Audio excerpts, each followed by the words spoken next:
On Mother's Day, my wife and I went to a luxury restaurant for dinner with our son and daughter-in-law. We sat at a corner table watching them order expensive dishes while my wife's hands trembled from illness.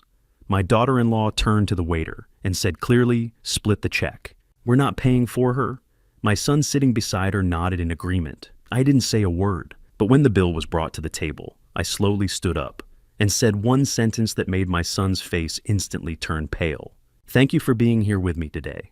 Before the story continues, I'd love to know where you're watching from. Please share your city or country in the comments. It's always meaningful to see how far these stories travel. Also, some elements are fictionalized for storytelling purposes, but the reflections and lessons may still be worth thinking about. I should have known something was wrong the moment I saw her smile. It was 3 o'clock on Mother's Day afternoon when Kathy and I pulled into the parking lot of Mastro's Ocean Club. My 2009 Honda Civic made that grinding noise again as I shifted into park, the sound of something expensive about to break. I'd been ignoring it for months. We couldn't afford to fix it. That May 12, 2024, Scottsdale, Arizona. The kind of warm evening where the heat hasn't quite let go yet. Around us, glass towers and luxury cars gleamed in the sun. Kathy sat in the passenger seat, wearing her pale blue dress, the one from the thrift store 15 years old, carefully ironed that morning despite her trembling hands. She looked at the restaurant through the windshield. "Are you sure about this?" she asked quietly. "It's Mother's Day," I said, squeezing her hand. "You deserve a nice dinner." She didn't argue. That was Kathy, 69 years old, 47 years married to me, and she never complained. Not when I worked double shifts at the fire station. Not when her condition ate through our savings. Not when I told her we couldn't afford her medicine anymore. I helped her out of the car. She moved slowly, favoring her left foot. The ulcer had been there for months. I could see the dark stains seeping through her stocking, but neither of us said anything. The restaurant wasn't open yet, but I'd called ahead. The manager, Miguel, early 50s, kind eyes, met us at the entrance. "Mr. Sullivan." He extended his hand. I shook it and pulled out an envelope from my jacket. Inside was $600 in cash, every dollar we had left. Our rent money for May. We were already 2 months behind. "I need you to do something," I said quietly. "Tonight my son and his wife are taking us to dinner. When the check comes, I need you to tell them it's already been paid." Miguel's eyebrows went up. "Prepaid? Yes, this is $600. I don't know what the bill will be, but I'm hoping it's enough. If it's not, just tell them anyway, please." He looked at the bills, then at Kathy standing nearby, then at my old Honda with its scratched paint. His eyes returned to mine. "Why?" "Because I know my son won't pay for his mother," I said, "and I won't let her be humiliated tonight." Miguel was quiet for a moment. Then he tucked the envelope into his pocket. "I'll take care of it. Whatever the total is, if it's more than 600, it's on the house." My throat tightened. "Thank you?" "And happy Mother's Day, ma'am," he said to Kathy. We drove around the block until 6 o'clock. When we returned, a young valet eyed our Honda with barely concealed disdain. I handed him the keys and helped Kathy out. She leaned on me heavily. Then I heard the growl of an expensive engine. A black Porsche Cayenne pulled up behind us, gleaming in the evening light. The vanity plate read, JAYSULLY. My son stepped out, Jason, 46 years old, wearing a suit that probably cost more than our monthly rent. He looked successful, healthy, everything I'd wanted for him. Then she emerged from the passenger side. Amber, 43, blonde, beautiful in that expensive way, designer dress, perfect hair, heels like weapons. She moved like someone who'd never worried about money. But it was her smile that struck me. She looked at us standing there, me in my old sport coat, Kathy in her thrift store dress, and smiled. Not warmly, the kind of smile that said, we didn't belong here. Mom, Dad. Jason hugged Kathy carefully, then clapped my shoulder. "Happy Mother's Day, Mom." Kathy's face brightened. "Thank you, sweetheart." Amber followed, heels clicking. She barely touched Kathy's cheek with her lips. "Hi, Catherine. That's a lovely dress. Vintage, right?" Kathy's smile faltered. "Oh yes, I've had it a while." "I thought so," Amber said, turning to me. "Hank, good to see you." Amber. Inside the restaurant hummed with quiet wealth. Crystal chandeliers, white tablecloths, couples in cocktail attire. Our table was tucked in the corner. Kathy slid into her seat with relief, her hand going to her foot. I saw her wince. "You okay, Mom?" Jason asked. "Just a little tired," Kathy said quickly. Amber was already on her phone. Jason glanced at his wife, then his mother, then shrugged and opened his menu. I opened mine too, though I knew I had to order something small. A salad maybe. Kathy would do the same. We always did. But Amber flipped through the pages with confidence. "Oh my God, they have oysters," she said. "Babe, we have to get the oysters." "Sure," Jason said, not looking up. "And the lobster tail. It's market price, but whatever. Special occasion." Under the table, Kathy's hand found mine. Her fingers were cold and trembling. I squeezed back. The waiter appeared, young, polite, white shirt, crisp. "Good evening. Can I start you with drinks? Bottle of the Camus," Amber said immediately. "The 2019. The waiter nodded and left. Jason leaned back, scrolling his phone. Neither of them had looked at Kathy in 5 minutes. I sat there holding my wife's hand, watching Amber study the menu like she was planning a campaign. She tapped a manicured nail against the page, completely absorbed. The waiter returned with water. Amber didn't look up. "I'll start with the oysters, Rockefeller," she announced.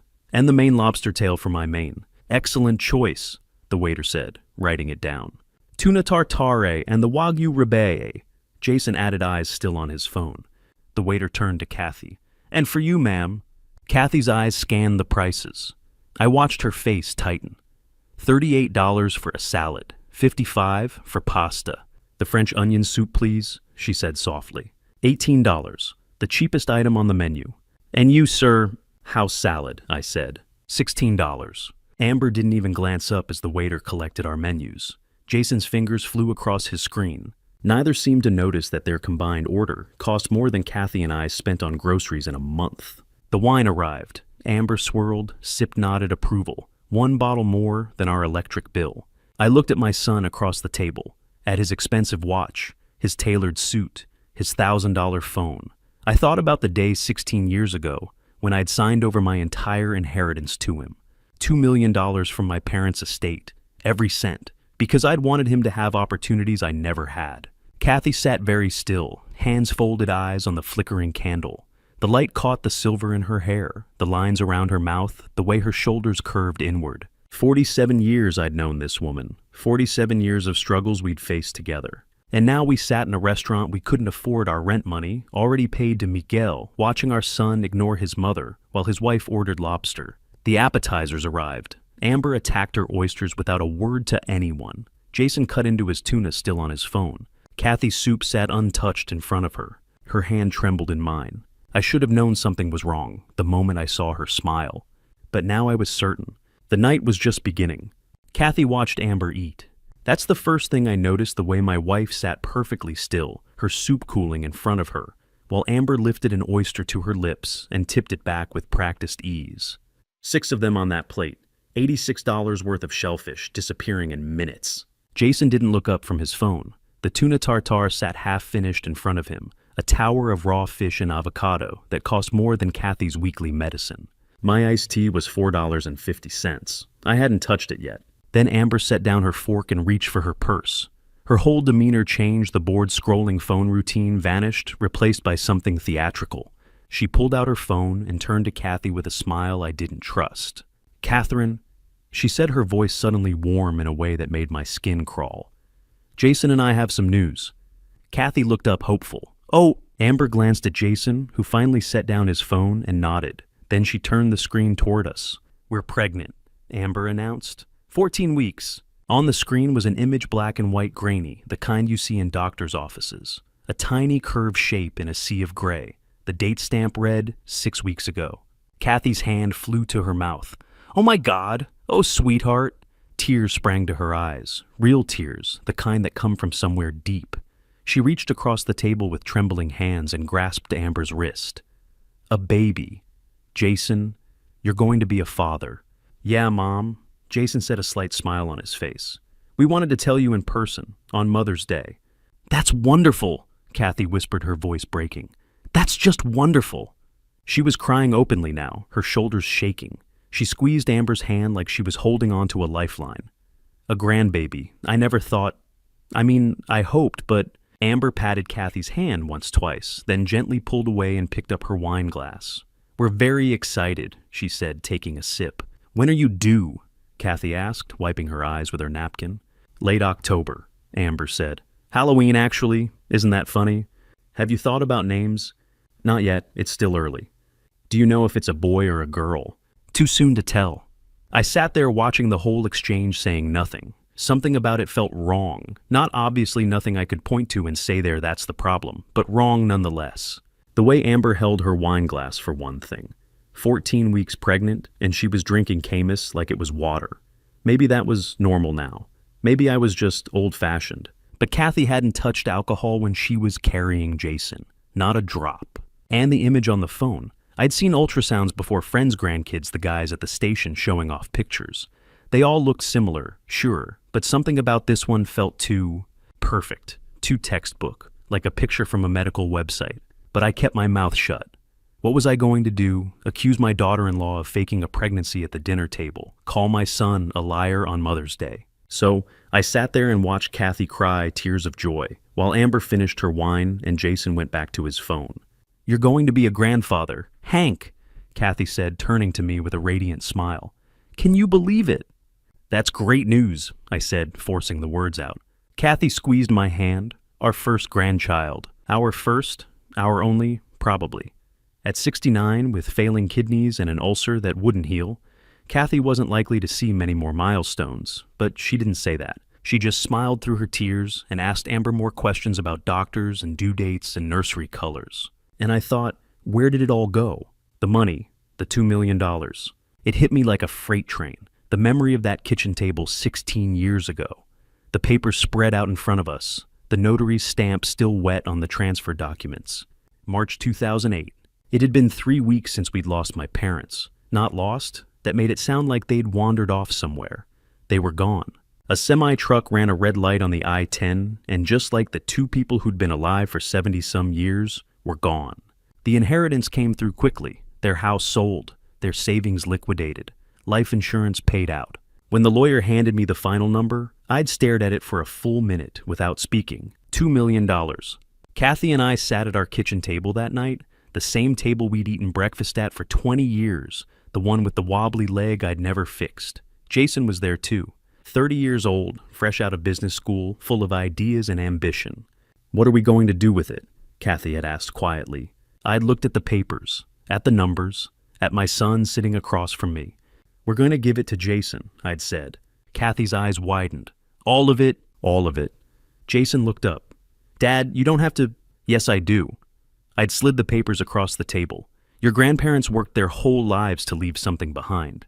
They'd want you to have opportunities we never had." "But what about you?" Jason asked. "What about Mom? You could retire. You could—" "We're fine," I'd said. "We've got my pension. We've got the house. We don't need fancy things. But you could start a business, invest, build something." Kathy had reached over and squeezed my hand. "Your father's right," she'd said softly. "This is your chance." The notary had come to our house the next day. I'd signed the papers, transferred every cent.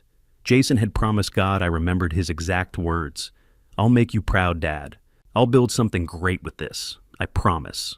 I'd believed him. And now, 16 years later, I sat in a restaurant I couldn't afford watching him scroll through his phone while his wife drank wine and announced a pregnancy I didn't quite believe. Where had the money gone?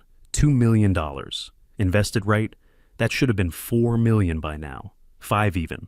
But here we were. Jason in his expensive suit, Amber in her designer dress, and Kathy with $18 soup she couldn't bring herself to eat.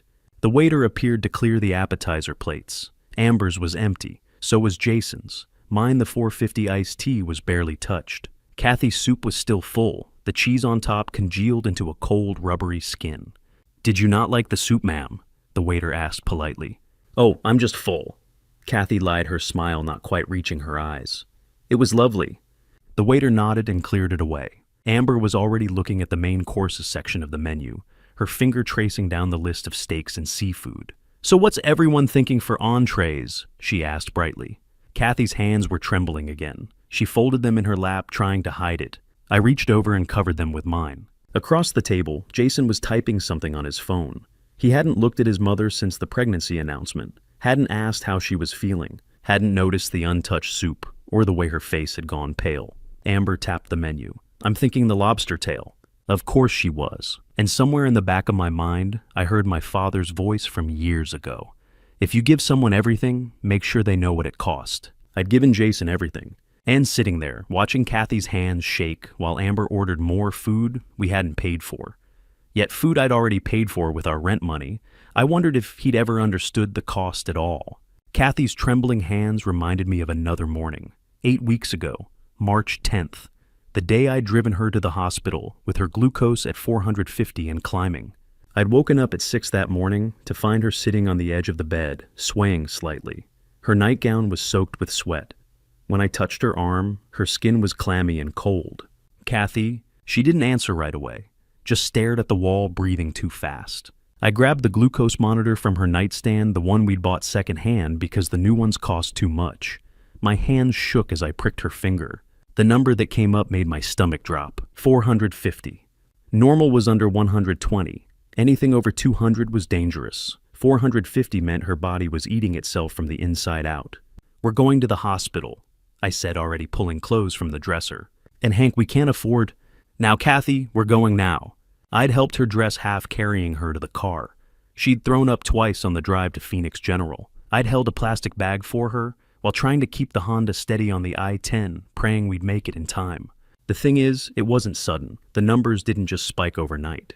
She'd been rationing her insulin for months since the previous summer, when our insurance lapsed, and we couldn't afford the out-of-pocket cost anymore. $750 a month for the medication that kept her alive.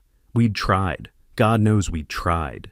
But between the mortgage and the utilities and the property tax, there just wasn't enough. So, Kathy had started cutting her doses, a little less each time, skipping the nighttime injection, telling herself it would be fine, telling me it would be fine. It wasn't fine. And I'd let it happen, because 1 week before, March 3rd, exactly 7 days before that terrible morning, I'd sat in Dr. Morrison's office and heard words that changed everything. Stage 2, prostate cancer. PSA, level 47. Treatment recommended immediately. Estimated cost $78,500. I'd walked out of that office with the paperwork folded in my jacket pocket, and I'd never told Kathy. How could I? She was already rationing insulin to stay alive. How was I supposed to tell her I needed $78,000 for treatment that might not even work? So I'd hidden the diagnosis, buried the papers in my truck's glove box. And 7 days later, I'd carried my wife into an emergency room with ketoacidosis ravaging her system. The ICU nurse, a kind woman named Patricia, had gotten Kathy stabilized within a few hours. Dr. Sarah Morrison, the endocrinologist on call, had explained it all in careful terms. Diabetic ketoacidosis, potassium, imbalance, severe dehydration. They'd started an IV drip, adjusted her levels, monitored her heart. "She'll be okay," Dr. Morrison had told me in the hallway. "But Mr. Sullivan, this can't happen again. The insulin, she needs it. Full doses, every day." "I know," I'd said. "If she keeps rationing next time, we might not be able to bring her back." I'd nodded, unable to speak. The bill came 2 days later, $12,847. I'd sat in the hospital cafeteria at 2 in the morning, staring at that number, trying to figure out how we'd ever pay it. My pension was $32,000 a year. We were already behind on everything. That's when I'd called Jason, 13 times. 13 calls over the course of 3 hours. He didn't answer once. I'd found out later, much later after Kathy was discharged, where he'd been that day. Sanctuary Camelback Mountain, an $850 couples massage. Him and Amber relaxing in a luxury spa, while his mother lay in an ICU bed 30 miles away. But what I'll never forget, what burned itself into my memory like a brand, happened on the second day of Kathy's hospital stay. I'd stepped out of her room to use the restroom. She was sleeping finally, the machines beeping softly beside her bed. The hallway was quiet, just me and the fluorescent lights and the smell of disinfectant. That's when I heard voices around the corner. Jason's voice, low, but not quite low enough. "I'm just saying it's $50,000. The policy's been paid up for years." And then Amber's voice, sharper, colder. "How much longer do you think she has?" Honestly, I'd frozen, pressed myself against the wall, barely breathing. "I don't know," Jason had said. "A year, maybe less. The doctor said her kidneys are—" "So we wait," Amber had interrupted. "We wait, and then we deal with the house, the policy, all of it. It's not ideal, but it's not like we have a choice. Your father's got nothing." "Yeah, just that. Yeah, not an argument, not a defense of his mother, just agreement. I'd stood there in that hallway listening to my son and his wife discuss my wife's life insurance policy, like it was a stock they were waiting to mature, and something inside me had broken. Not shattered, broken, cleanly. The way a bone breaks when too much weight's been put on it for too long. I'd waited until they left, walked back into Kathy's room, sat beside her bed, and held her hand while she slept. And 2 days later, March 12th, I'd signed up to drive for a rideshare service. Night shifts 6 in the evening until 2 in the morning. 71 years old with an undiagnosed cancer eating away at me, driving strangers around Scottsdale for $20 an hour. It was all I could think to do. Now sitting in Mastro's with the memory of that hallway conversation echoing in my head, I looked across the table at my son. He was scrolling through his phone again, not even pretending to pay attention to his mother anymore. Kathy was asking Amber something about baby names. Her voice was soft, hopeful trembling, with the same joy I'd heard when Jason was born 46 years ago. Amber answered without looking up from her wine glass, and I thought about $50,000, about an $850 massage, about 13 unanswered calls. I thought about the $600 currently sitting in Miguel's pocket, our rent money gone, because I knew what was coming, and I'd be damned if I let them humiliate her. My hands were steady on the table. I kept them that way deliberately, forced myself to breathe evenly, to stay calm. But inside I was burning. 8 weeks ago, I'd heard my son agree that we should just wait for his mother to pass. Wait for the insurance money, wait like vultures. Tonight I was going to show him exactly what that waiting had cost. But that wasn't the only time I'd seen that look in Amber's eyes, the one that said, Kathy didn't matter. 2 weeks before tonight, April 28th, a Sunday afternoon. I'd been sitting in our living room that morning, drinking coffee and trying not to think about the eviction notice tucked in the kitchen drawer when my phone buzzed. A message from my neighbor Helen. Did you see what your daughter-in-law posted? I didn't have social media, never saw the point, but Helen had sent me a screenshot. There was Amber smiling at the camera, her wrist extended to show off a diamond bracelet that caught the light like a small constellation. The caption read, "Treated myself, Tiffany & Co. Because I deserve it. Hashtag self-love, hashtag luxury lifestyle." Below the image, 847,000 people had seen it, liked it, commented things like, "Stunning" and "You go girl." Helen's next message, Tiffany website, says that bracelet is $8,500. I'd stared at that number for a long time. $8,500, more than half of what we owed in medical bills, more than 6 months of Kathy's insulin, enough to keep us from being evicted. And Amber had bought it for herself, because she deserved it. I'd showed Kathy the screenshot. She'd looked at it quietly, then handed my phone back without a word. "It's her money," she'd said softly. "She can spend it how she wants." That afternoon, Jason and Amber had shown up at our house unannounced. Jason had a Mother's Day card in his hand, one of those expensive ones from the fancy stationery store, thick paper with embossed flowers on the front. "We wanted to give this to you early, Mom," he'd said, handing it to Kathy. "Since we'll see you on the actual day anyway." Kathy had smiled, touched. "You didn't have to do that." "Of course we did," Amber had said, adjusting the bracelet on her wrist, the same one from the photo. It glinted in the afternoon light streaming through our living room window. Kathy had opened the envelope carefully the way she always did, trying not to tear the paper. She'd pulled out the card, beautiful, probably $7 or $8 just for the card itself, and opened it. Inside was nothing. Not a signature, not a message. Not even a scribbled "Love Jason and Amber," just blank white space. Kathy had stared at it for a long moment, her smile frozen on her face. I'd watched the light go out of her eyes. "Oh," she'd said quietly. Amber had laughed a light, careless sound. "We thought at your age simple is best. You know, less clutter. We figured you'd appreciate the sentiment more than a bunch of words you'd just forget anyway." Kathy's hands had started to tremble. She'd closed the card, carefully set it on the coffee table. That's very thoughtful," she'd managed. "Glad you like it," Amber had said, already checking her phone. Jason had glanced at his mother, then at his wife, then back at the TV playing silently in the corner. He'd said nothing. Kathy had stood up slowly. "Excuse me, I need to use the restroom." She'd walked out of the room with her shoulders very straight, her head up, but I'd heard it the way her breath caught, the way her footsteps quickened as she reached the hallway. And then through the closed bathroom door, I'd heard her cry. Not loud, not theatrical, just small broken sounds that she was trying to muffle with a towel or her hands or whatever she could find. I'd sat there on the couch, the blank card on the table, between me and my son, listening to my wife's heartbreak in the next room. "So, Dad," Jason had said, scrolling through his phone, "how's the car running?"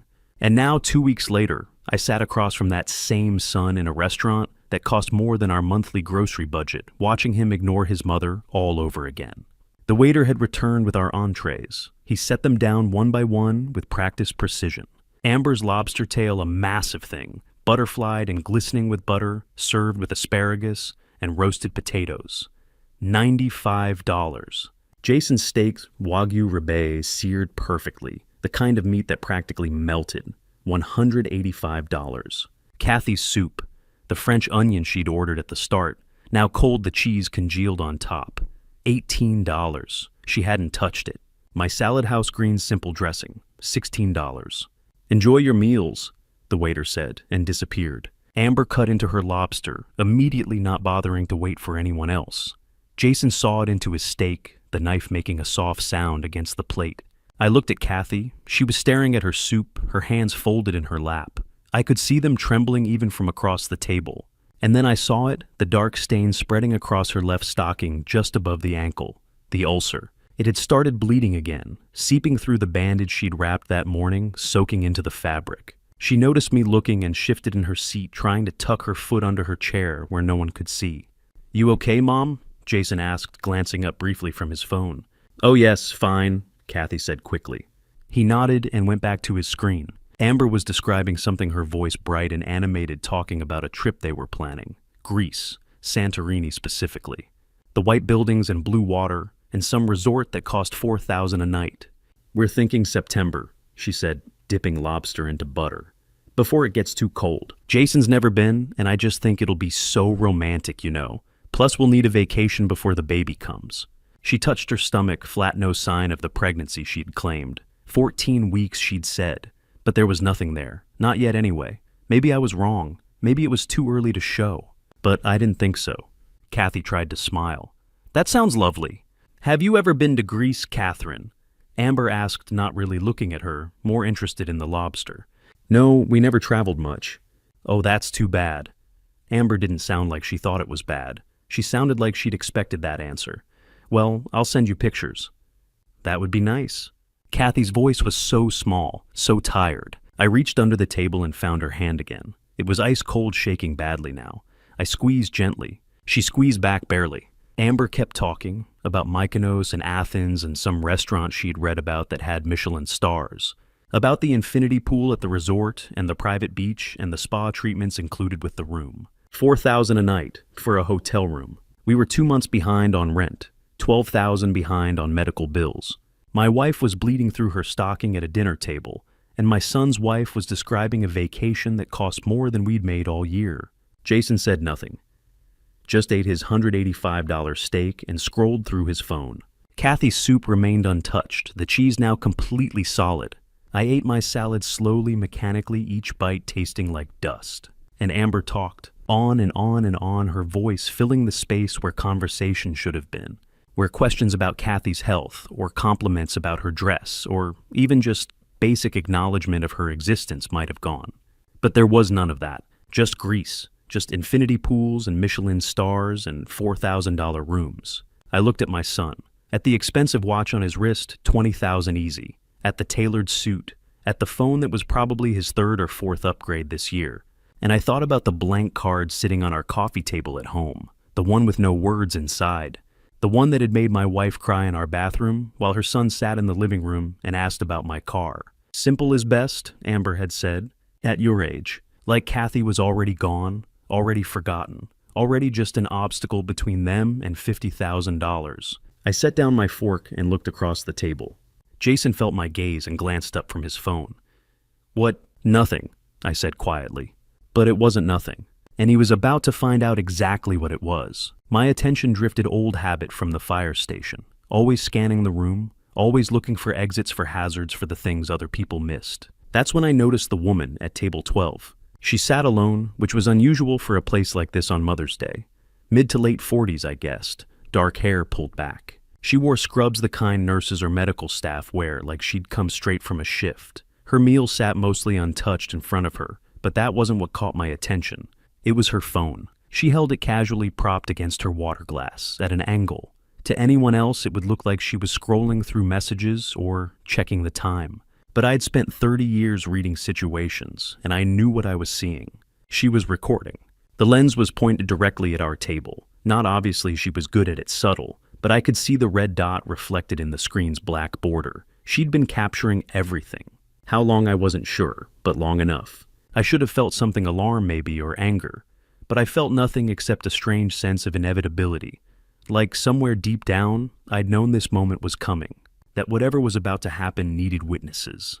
I looked away before she noticed me watching. That's when Miguel appeared at our table. "How is everything this evening?" He asked, his voice warm and professional. He addressed the question to all of us, but his eyes stayed on me. "Excellent," Amber said, not looking up from her lobster. "The food here is amazing." "I'm glad to hear it." Miguel nodded, then turned to Kathy. "And you, ma'am, is the soup to your liking?" Kathy forced a smile. "It's very good, thank you." Miguel's gaze shifted to me, and I saw something flicker in his expression. Recognition, maybe. Or curiosity. His eyes dropped to my hands resting on the table beside my barely touched salad. He stared at my right hand for a beat too long. I knew what he was seeing. The scar, a silvered line of puckered skin that ran from my knuckles up to my wrist. An old burn 30 years healed, but still visible. I'd gotten it in 1994, pulling a man out of a warehouse fire on East Van Buren. The beam had fallen, pinned him. I'd grabbed it with my bare hand to shift it, and the heat had seared through my glove like it was paper. The man had lived, my hand had healed, the scar stayed. Most people didn't notice it, or if they did, they didn't ask. But Miguel noticed. He looked at it then, at me, then back at the scar. Something passed across his face, something I couldn't quite read. Surprise, maybe? Or recognition. "If you need anything," he said quietly, his eyes meeting mine, "anything at all, please let me know." There was weight in those words, more than just a manager checking on customers. "And thank you," I said. He nodded, once lingered for another second, then moved on to the next table. I watched him go, wondering what he'd seen in that scar, what he remembered. But before I could think too much about it, Jason's phone buzzed on the table. He glanced at the screen, and his face tightened. "I need to take this," he muttered, pushing back his chair. "Who is it?" Amber asked, finally looking up from her plate. "Derek, work stuff. On Mother's Day. It's important." Jason was already standing, phone pressed to his ear. "Yeah, I'm here. Hang on." He walked away from the table, weaving through the restaurant toward the entrance. I watched him go, saw the tension in his shoulders, the way his free hand clenched into a fist at his side. Derek, his business partner. The guy he'd started the real estate company with, back in 2009, right after I'd given him the money. I'd met Derek once, slicked too many teeth, when he smiled, the kind of guy who called everyone buddy, and made you feel like you needed to count your fingers after shaking his hand. Something was wrong. I could tell by the way Jason had moved, the urgency in his voice. But Amber didn't seem concerned. She just shrugged and went back to her lobster, pouring herself another glass of wine from the bottle that had cost more than our electric bill. The Camus. $142. She'd already finished half of it. Pregnant, she'd said. 14 weeks. I looked at the wine glass in her hand and said nothing. Across from me, Kathy lifted her spoon and tried the soup again. She managed one spoonful, then another. But I could see the effort it took, the way she had to force herself to swallow, the way her throat worked against the texture. The ulcer on her foot was still bleeding. I could see the stain spreading slowly across her stocking. And her stomach. God, her stomach had to be a mess too.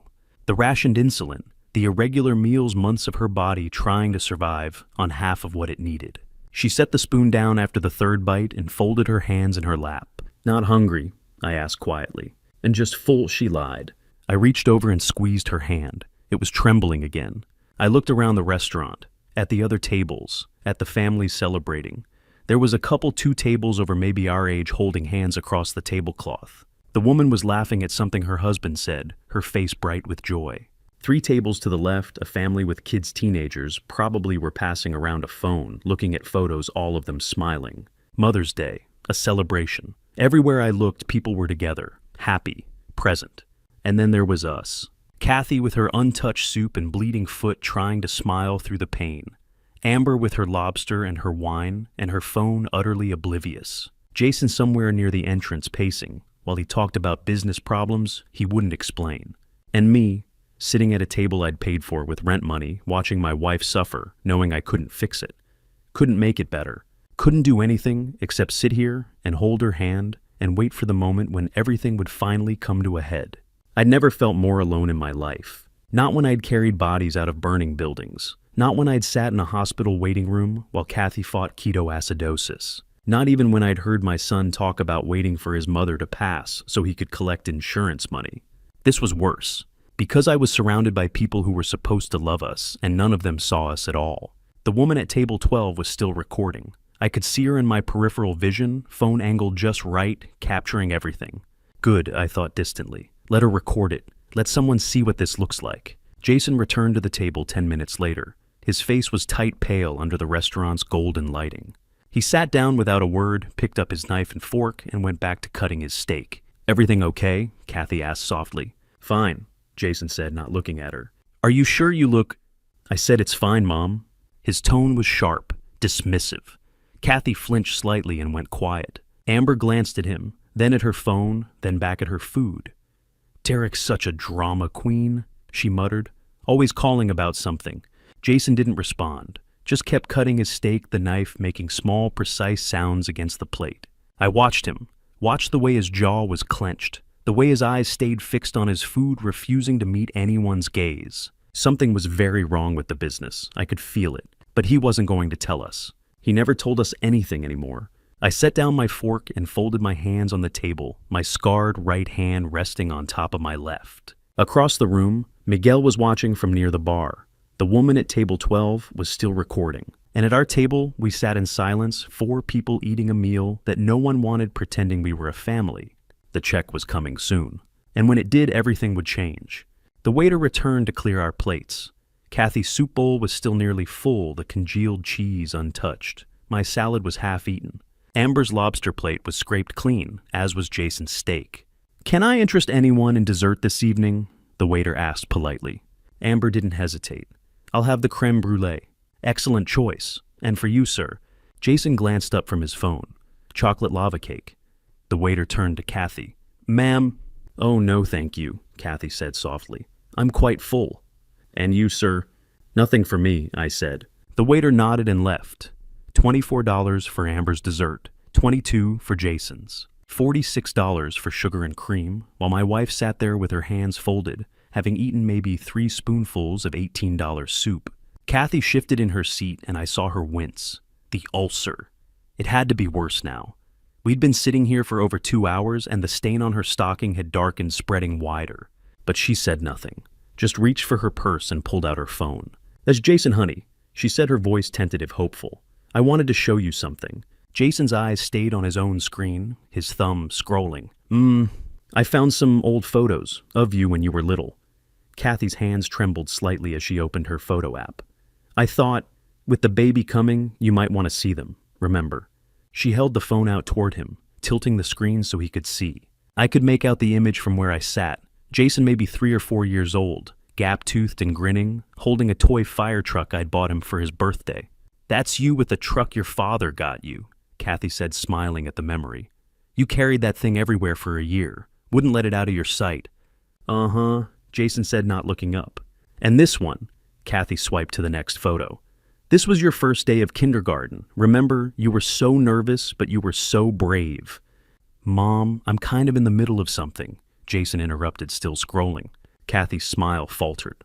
Oh, I just thought, with the baby you might want to, maybe later, okay.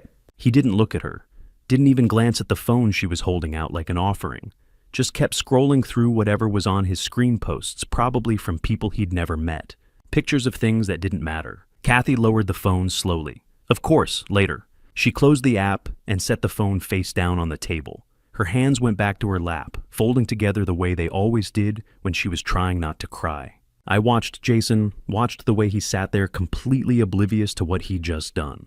The way his mother had tried to share a piece of his childhood with him, tried to connect him to the life growing inside his wife, to remind him that he'd been that small, once that vulnerable, that loved, and he'd dismissed her without even looking. And suddenly, I was back in a different hospital, a different crisis, 40 years ago. May 1984, I'd come home from my night shift at the station at 6 in the morning, 24 hours of back-to-back calls, a kitchen fire, a car wreck on the IX-17. an apartment building where the smoke detectors had been disabled, and 3 people nearly didn't make it out. I was exhausted, covered in soot, ready to fall into bed. But when I walked in the door, Kathy met me in the hallway, her face pale. "It's Jason," she'd said. "He's burning up." I'd found him in his bedroom, 6 years old, small for his age, curled up under his Star Wars sheets. His face was flushed red, his hair plastered to his forehead with sweat. When I touched his skin, it was like touching a radiator. The thermometer read 104. How long? I'd asked Kathy. "Since midnight. I gave him medicine, but it's not going down." I'd scooped him up, he'd weighed maybe 40 pounds light as air, and carried him to the car. Kathy had grabbed a bag, and we'd driven to the same hospital where she'd be treated decades later for ketoacidosis. Pneumonia, the doctor had said. Severe. They'd admitted him, immediately started antibiotics, kept him for 3 days. The bill came to $847. In 1984, that was a fortune. I was making maybe $22,000 a year at the station. We had a mortgage, a car payment, groceries, utilities. $847 might as well have been $8,000. I'd had a truck back then, a '78 Ford F-150, nothing fancy, but it ran. I'd bought it used for $3,000 a few years earlier, and it was mine. Paid off, no payments.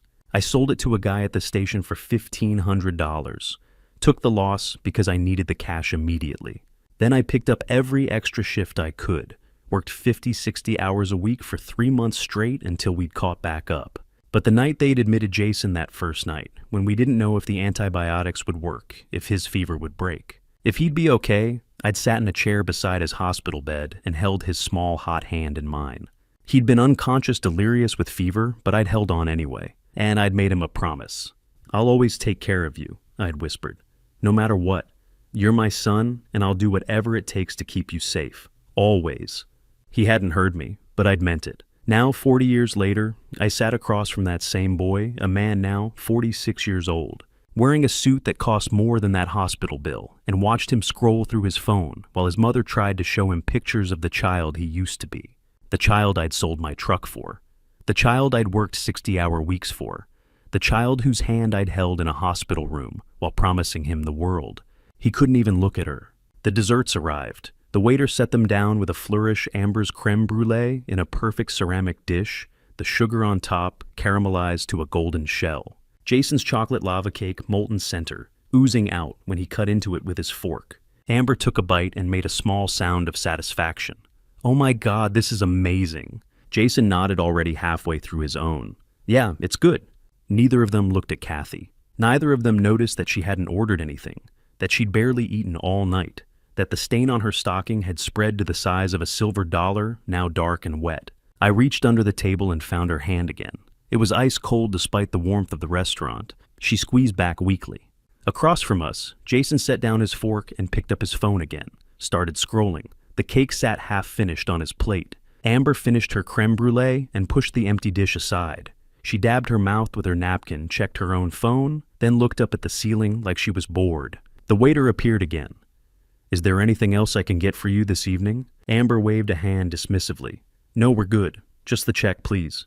"Of course. I'll be right back." The waiter disappeared, and just like that it was here. The moment I had been waiting for. The moment I had paid $600 to orchestrate. The moment when everything I'd been holding inside for months, years, maybe would finally come out into the open.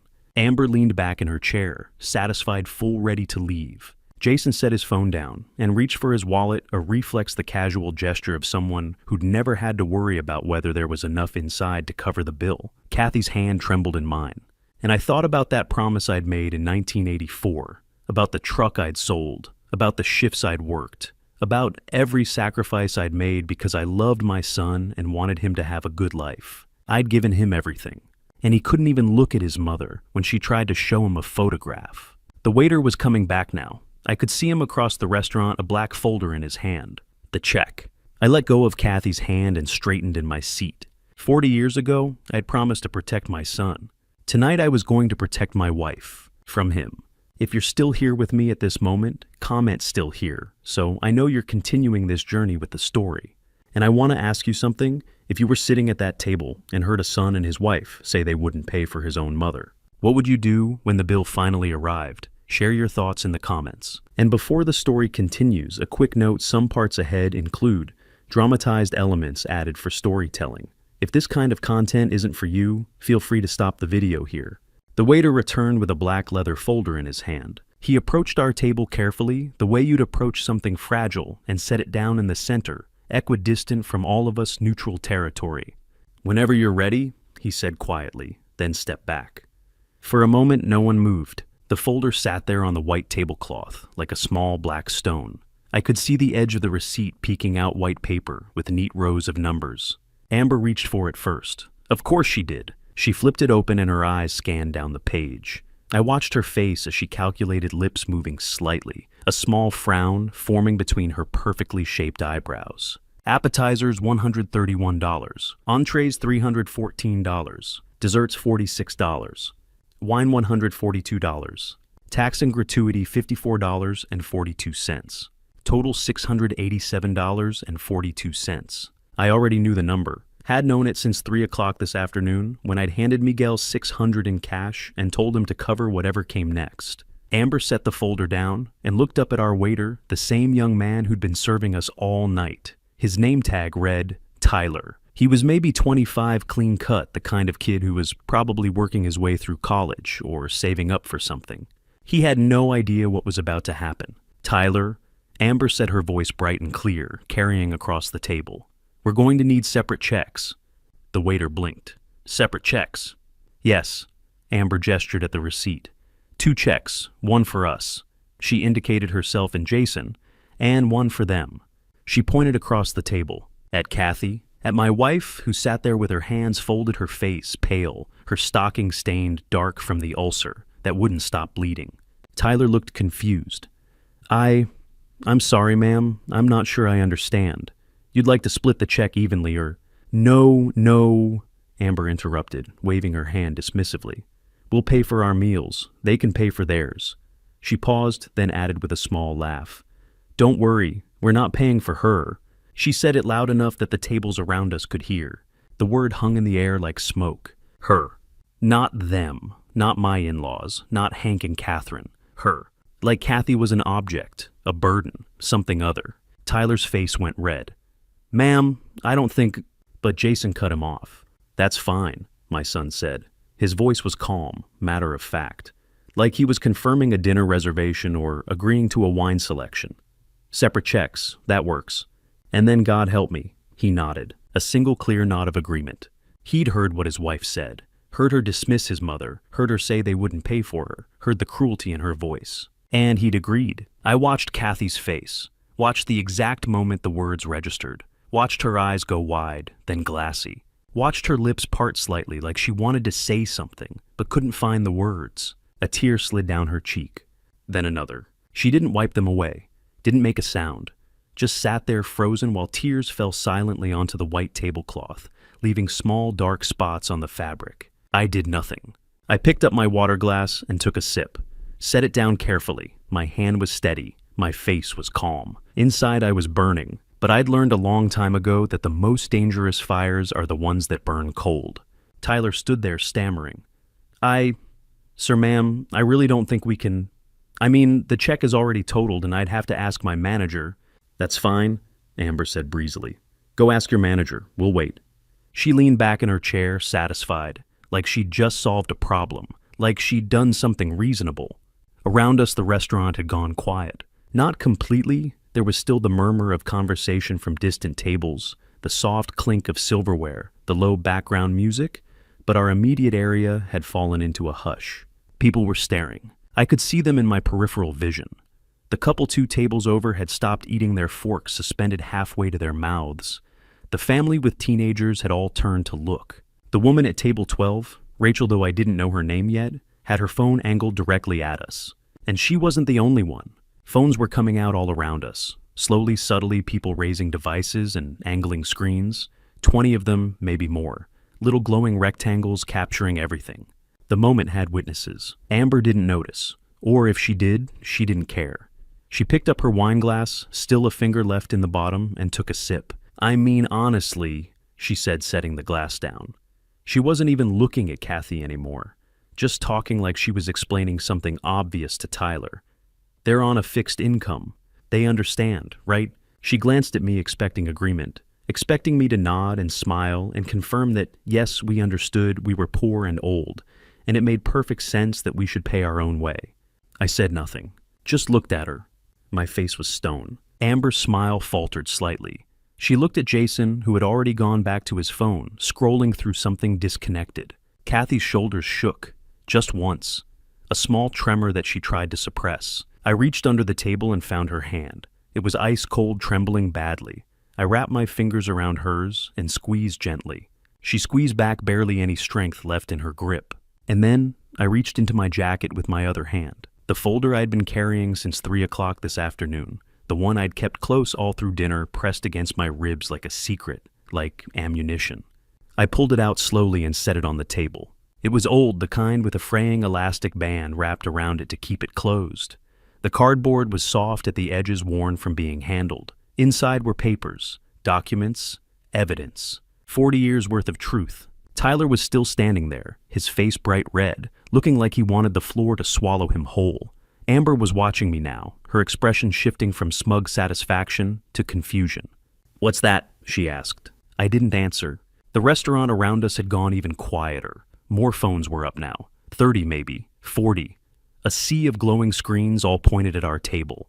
Jason glanced up from his phone, finally noticing something was happening. "Dad," I looked at my son, at the man I'd raised, the boy I'd held in a hospital bed 40 years ago, promising I'd always protect him. The man who just nodded in agreement when his wife said they wouldn't pay for his mother. I pushed my chair back. The legs scraped against the floor, a harsh sound in the silence, and I stood up, slowly, deliberately. I kept one hand on the folder, kept the other hand resting on the edge of the table, and I looked at my son. Every eye in the restaurant was on me now. Every conversation had stopped. Even the background music seemed quieter. Kathy was still crying silently, her hand pressed to her mouth. Amber's smile had disappeared entirely. She looked uncertain now, almost nervous. Jason set his phone down. "Dad, what are you—" $687.42, I said quietly. My voice wasn't loud. I didn't shout, didn't raise it at all. But in that silence it carried. "That's what this meal cost," I continued. "That's what you were about to ask your mother to pay for. $18 for soup she couldn't eat, while you ordered a $185 steak." Jason opened his mouth, closed it. Amber started to say something, but I held up one hand. "I'm not finished," I said. And then I opened the folder. I placed my hand on the folder, ready to pull out the first document when Miguel appeared beside our table. He moved quickly but not urgently, the smooth efficiency of someone who'd managed a restaurant for years and knew exactly when to intervene. His presence commanded attention. Conversations at nearby tables fell silent. Even Tyler the waiter stepped back, slightly relief flickering across his young face. Miguel looked at Tyler first, his voice calm and clear. "There's no check," he said. Tyler blinked. "Sir, there's no check to split," Miguel repeated louder now, so the surrounding tables could hear. "The bill has already been paid." Amber's head snapped up. "What?" Jason set his phone down, confusion crossing his face. "What do you mean it's already been paid?" Miguel turned to me, and I saw the question in his eyes, the silent asking of permission to continue. I gave him a small nod. "Mr. Sullivan," Miguel said, addressing me formally but with warmth, "paid for this entire meal earlier this afternoon, at 3 o'clock, in cash." The restaurant seemed to hold its breath. Amber stared at Miguel like he'd just spoken a foreign language. That doesn't make sense. Why would— $600, I said quietly, cutting her off. All eyes shifted to me. I kept my hand on the folder, but didn't open it yet. Just stood there, looking at my son and his wife. I gave Miguel $600 in cash at 3 o'clock this afternoon. I continued. My voice was steady, calm. The same tone I'd used for 30 years, talking people through fires, through panic, through crisis. That was our rent money for May. We're already 2 months behind. Our landlord started sending eviction notices last week. Kathy made a small sound, a choked gasp that she tried to muffle with her hand. I squeezed her shoulder gently with my free hand, then looked back at Jason. "I took our rent money," I said, "and I paid for this dinner in advance. Because I knew—" I paused, let the words hang there for a beat. "I knew you would do exactly what you just did." The silence in that section of the restaurant was absolute. Phones were still raised, still recording, but the people holding them had gone completely still. The couple 2 tables over the ones who'd been holding hands earlier were staring at us with their mouths open, The family with teenagers had all set down their forks. The woman at table 12 had her phone steady as stone, capturing every word. Jason's face had gone pale. Not just pale gray like all the blood had drained out of him. "Dad," he started, his voice hoarse. I didn't know you were going to what?" I asked. "Pay for my own wife's dinner, pay so she wouldn't be humiliated." I shook my head. "No, son, you didn't know, because you didn't ask. You didn't wonder. You just assumed we'd, figure it out." Amber found her voice then. "This is ridiculous," she said, but there was a tremor in it now, uncertainty creeping in at the edges. "You didn't have to do that. We would have what?" I interrupted. "Paid for her?" I looked directly at Amber. "You just told the waiter in front of this entire restaurant that you wouldn't pay for her." I gestured to Kathy. "You said it, loud enough for everyone to hear, and he—" I pointed at Jason, nodded. He agreed. Jason flinched like I'd slapped him. Around us I could hear whispers starting, murmurs of shock and sympathy. "Oh my God," someone said. "That's his mother," another voice whispered. "He used his rent money," a woman said, her voice breaking slightly. "His rent money." Miguel stood quietly to the side, his hands clasped in front of him, his face carefully neutral. But I could see the tightness around his eyes, the way his jaw was set. He was angry on our behalf, but he was too professional to show it. Tyler, the waiter, looked like he wanted to disappear into the floor. Amber's face had flushed red now, whether from shame or anger I couldn't tell. Probably both. "You're making a scene," she hissed. "Everyone is staring." "Good," I said simply. "Let them stare. Let them see." I moved my hand back to the folder, flipping it open fully now. Inside were papers, documents I'd carefully organized over the past week, ever since I'd heard Jason and Amber talking in that hospital hallway 8 weeks ago. "I paid for dinner," I said, looking at Jason, "so your mother wouldn't have to sit here and be told she wasn't worth $18 worth of soup. But that's not why we're here. That's not what this is about." I pulled out the first document carefully, slowly, so everyone could see I was handling something important. "This," I said, holding it up, "is about where $2 million went." Jason's eyes went wide. Amber's mouth fell open. And the crowd, the witnesses, the recording phones, the 50-plus people who'd now stopped eating entirely to watch our table leaned in closer. I held the paper at an angle so Jason could see it, so the people at the nearest tables could see it, so the cameras could capture it. It was a bank statement, old but preserved in a plastic sleeve. The date at the top read March 15th, 2008, and the transaction line was highlighted in yellow. Transfer to Jason Michael Sullivan. Amount $2 million. "Do you remember this?" I asked quietly. Jason stared at the document. His hands had started to shake. "Dad, do you remember?" I repeated, my voice harder now. "The day I sat you down in our kitchen and gave you everything, every cent your grandparents left me when they died? $2 million. You were 30 years old. You said—" My voice caught slightly, but I pushed through. "You said you'd make me proud." Kathy was crying openly now, her shoulders shaking. Jason's mouth opened and closed. No sound came out. Amber reached for the document like she wanted to snatch it away, but I pulled it back. "I'm not done," I said. Miguel had moved closer, positioning himself between Amber and me, subtly protective, ready to intervene if she tried anything. His eyes met mine briefly, and I saw something there. Recognition. Understanding. I set the bank statement down on the table, where everyone could see it. Then I reached back into the folder. "That was 16 years ago," I said. $2 million. Your mother and I gave you everything. We kept nothing. We trusted you."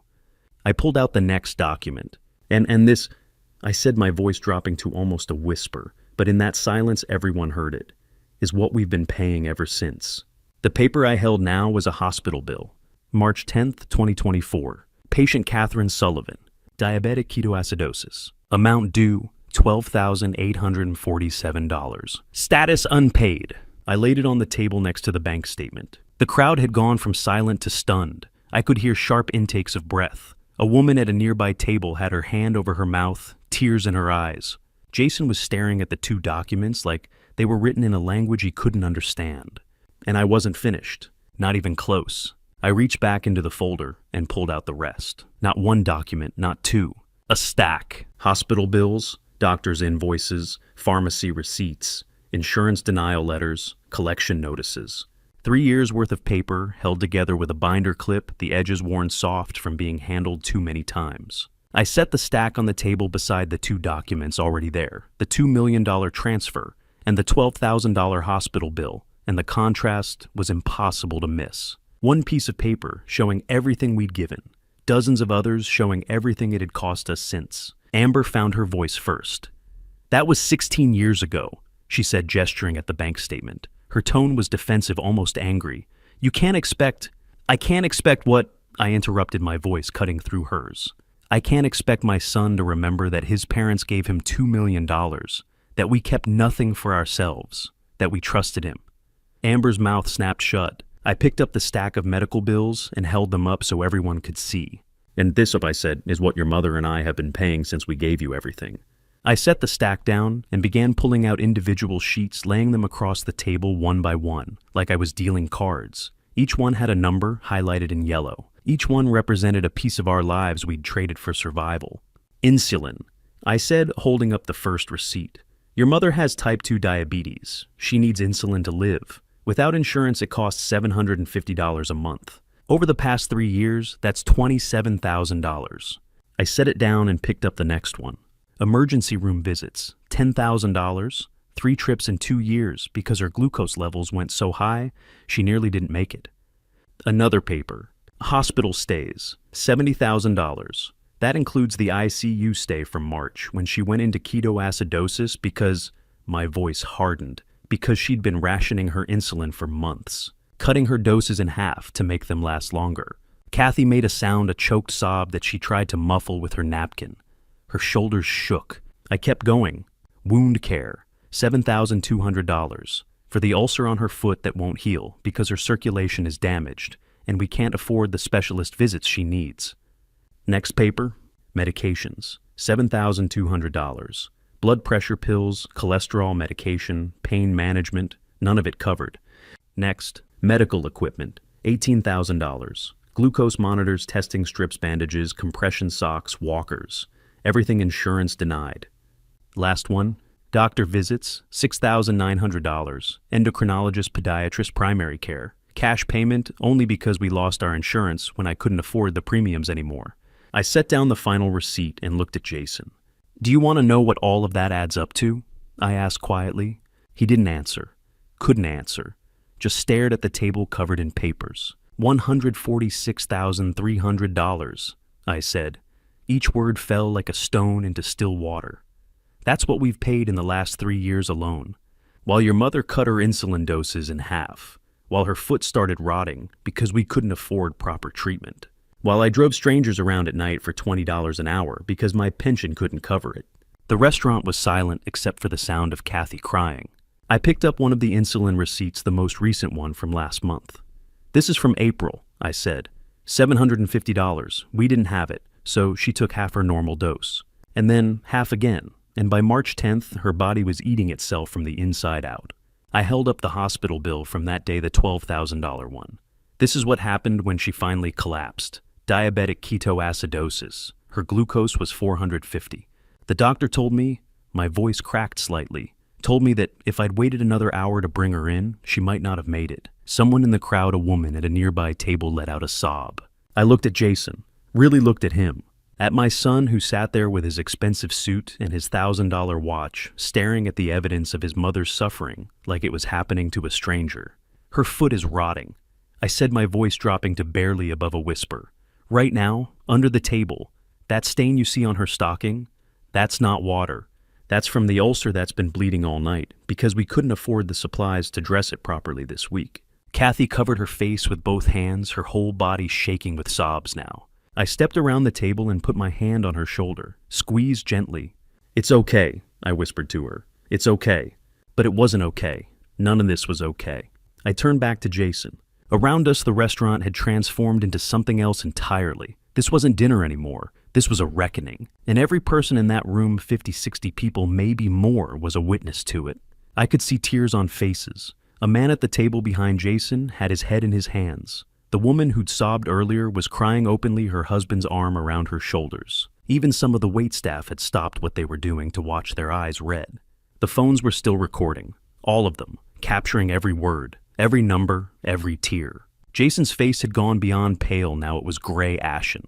His hands shook where they rested on the table. He opened his mouth several times, but no sound came out. Finally, he managed, "Dad, I didn't know. I swear I didn't know it was this bad."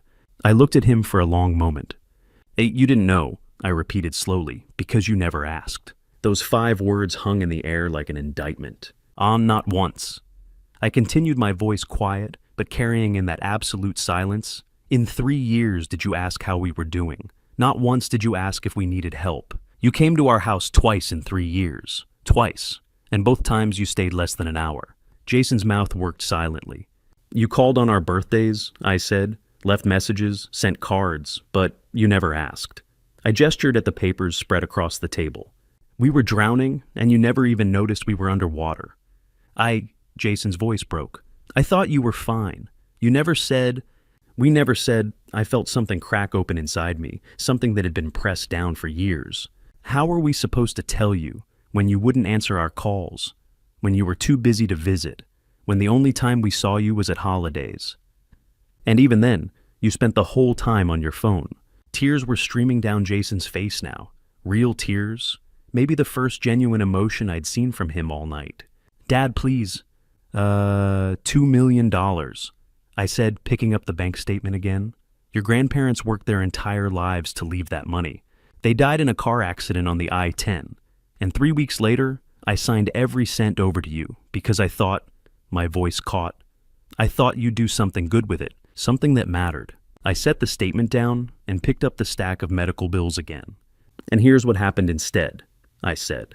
"Your mother is dying by inches because we can't afford to keep her alive. I'm working myself into the ground at 71 years old.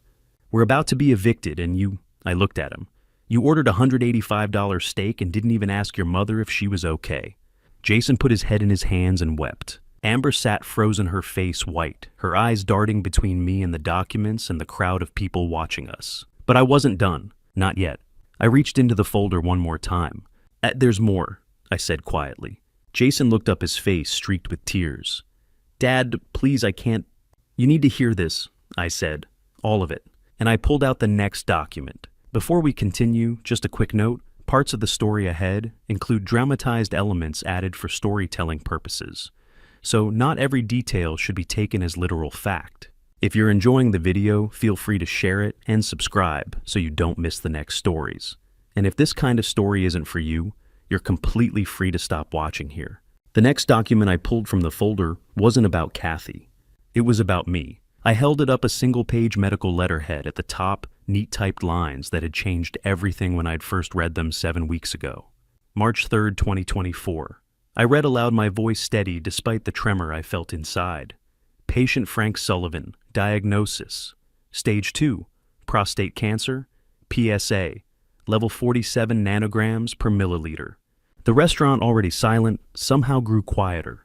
Recommended treatment. I continued immediate radiation therapy and hormone treatment. Estimated cost. I paused to let that number hang in the air for a beat. $78,500. I set the paper down on top of the medical bills, the bank statement, the evidence of 3 years of suffering. "I have cancer," I said, simply looking at Jason. "I've had it since March 3rd, 7 days before your mother collapsed, and I haven't treated it. I haven't told anyone. I haven't done anything about it because..." My voice cracked slightly. "Because we didn't have $78,000. We didn't have $7,800. We barely had 78. Kathy made a sound beside me, a sharp, wounded gasp. She grabbed my arm. "Hank," she whispered. "You didn't tell me. You didn't..." "I couldn't," I said, turning to her briefly.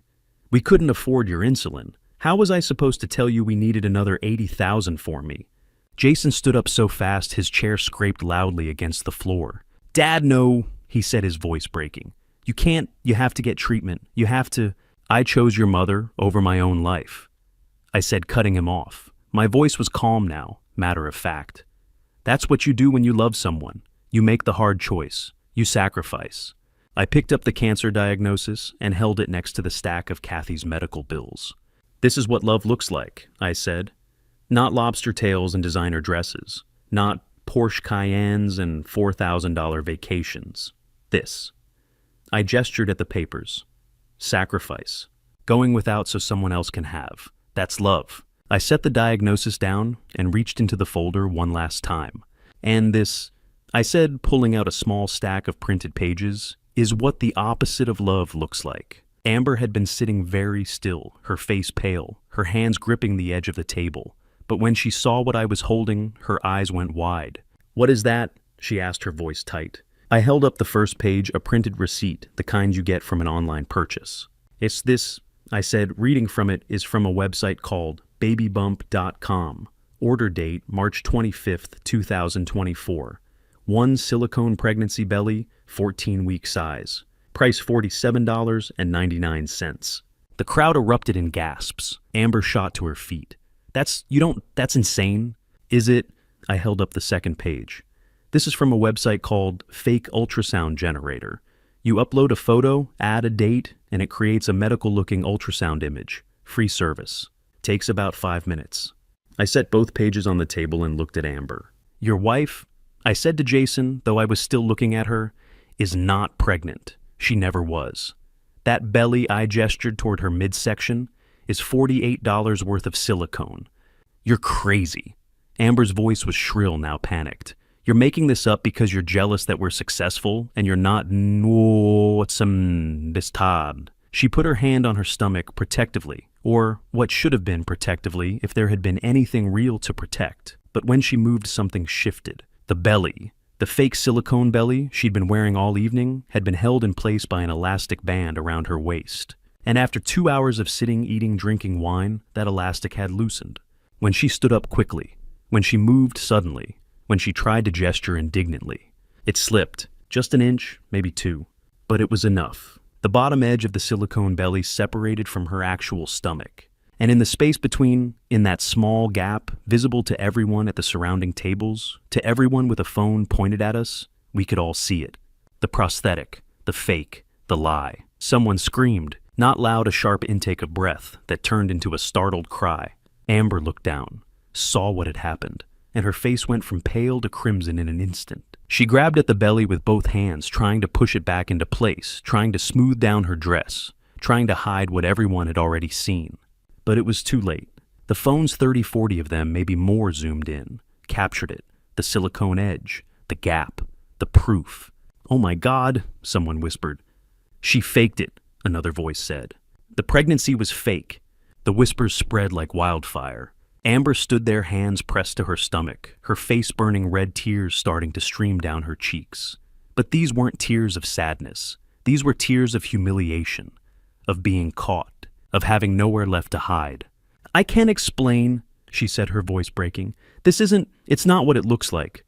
"It's exactly what it looks like," I said quietly. I picked up the receipts again and held them higher so the crowd could see. 14 weeks pregnant, I said. "That's what you told us tonight. That's what you told Kathy while she cried tears of joy thinking she was going to be a grandmother." I looked at Amber. "You lied. You bought a $48 prop, and you lied to a dying woman about the one thing that might have brought her comfort." Amber opened her mouth, closed. It opened it again. No words came out. I wasn't done. "I heard you," I said, turning back to Jason. 8 weeks ago, at the hospital, when your mother was in the ICU fighting for her life." Jason's face went gray. "I heard you in the hallway." I continued, my voice dropping lower, colder. "Talking to her?" I gestured at Amber. "About your mother's life insurance policy, $50,000. And I heard you say," I had to pause, had to force the words out. "I heard you say that you just had to wait. Wait for her to pass. Wait for the insurance money." "No," Jason whispered. "Dad, no, I didn't mean." "You asked how much longer she had," I said. "And she," I looked at Amber, said maybe a year, maybe less. "And you both agreed to wait." The silence in the restaurant was deafening. Jason sank back into his chair, his hands covering his face. His shoulders shook. He was sobbing huge racking sobs that shook his whole body. "I'm sorry," he choked out. "Dad, I'm so sorry. I'm so sorry. I don't know what I was thinking. I don't know how God, what have I done? What have I done?" Kathy stood up beside me. Her hand found mine and squeezed so hard it hurt. "We're leaving," she said quietly. Her voice was steady, strong. "Hank, let's go." I put my arm around her waist, supporting her weight as she swayed slightly. The ulcer on her foot had bled through the bandage through her stocking. I could feel her trembling against me. But she stood, She stood with her head up her shoulders back, and she looked at her son, at the man weeping into his hands with something that might have been pity, or grief, or both. "Goodbye, Jason," she said softly. And then we turned to leave. For 5 seconds, 5 long, suspended seconds, the restaurant was absolutely silent. No one moved, no one spoke. Even the phone stayed motionless, capturing the moment in frozen stillness. And then from somewhere in the back of the restaurant, one person started clapping. Slow, deliberate.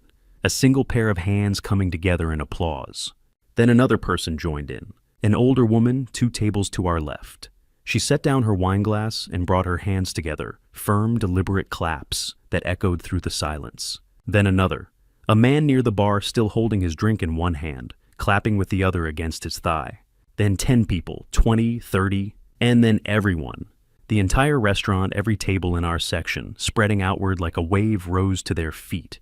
80 people, maybe more, standing, applauding. Not the polite golf clap of a business dinner. Real applause, the kind that comes from somewhere deep. The sound was overwhelming. I stood there with my arm around Kathy, both of us frozen, and listened to an entire room of strangers tell us that they'd seen what happened, that they'd witnessed it, that we weren't alone. "You're a good man, sir," the man at the next table said, his voice thick. He was maybe 60, gray-haired, wearing a suit that had probably cost more than my car. "A damn good man." "God bless you both," a woman called out from somewhere behind us. "You did the right thing," another voice said. "We're praying for you." The voices came from everywhere, overlapping, sincere. People I'd never met. People who'd just watched me expose my son's cruelty and my daughter-in-law's lies in front of 100 witnesses.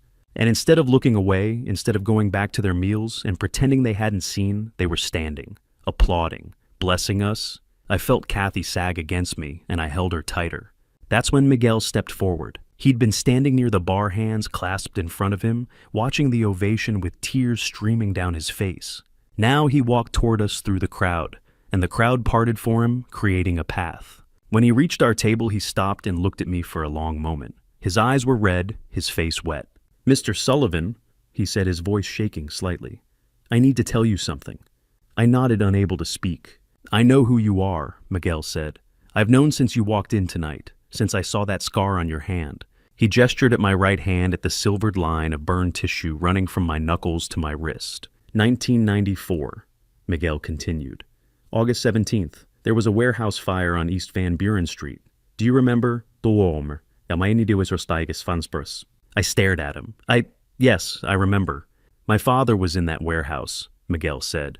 "Roberto Alvarez, he was a maintenance worker. The fire started in the electrical room, and he was checking the breakers when the whole system went up. A beam fell, pinned him. The memory came back in pieces. The warehouse. The smoke so thick you couldn't see your hand in front of your face. The calls for help. The man trapped under steel and concrete flames spreading fast. You went in," Miguel said, his voice breaking. "The other firefighters said it was too dangerous. The building was coming down. But you went in anyway. I remembered grabbing that beam. Remembered the heat even through my gloves. Remembered the way my right hand had burned when I'd finally gotten enough leverage to shift it. You pulled him out," Miguel said. "You carried him out of that building 30 seconds before the roof collapsed. The doctor said he had second-degree burns and smoke damage to his lungs. But he lived. He lived another 25 years. My throat was tight. He passed 2019, Miguel said, nodding. The lung damage from the smoke finally caught up with him. But Mr. Sullivan, he stepped closer. He talked about you every single day. Every day for 25 years, he told us about the firefighter who saved his life. The man who didn't give up when everyone else said it was too late. You were a hero to our family, to my father, to me.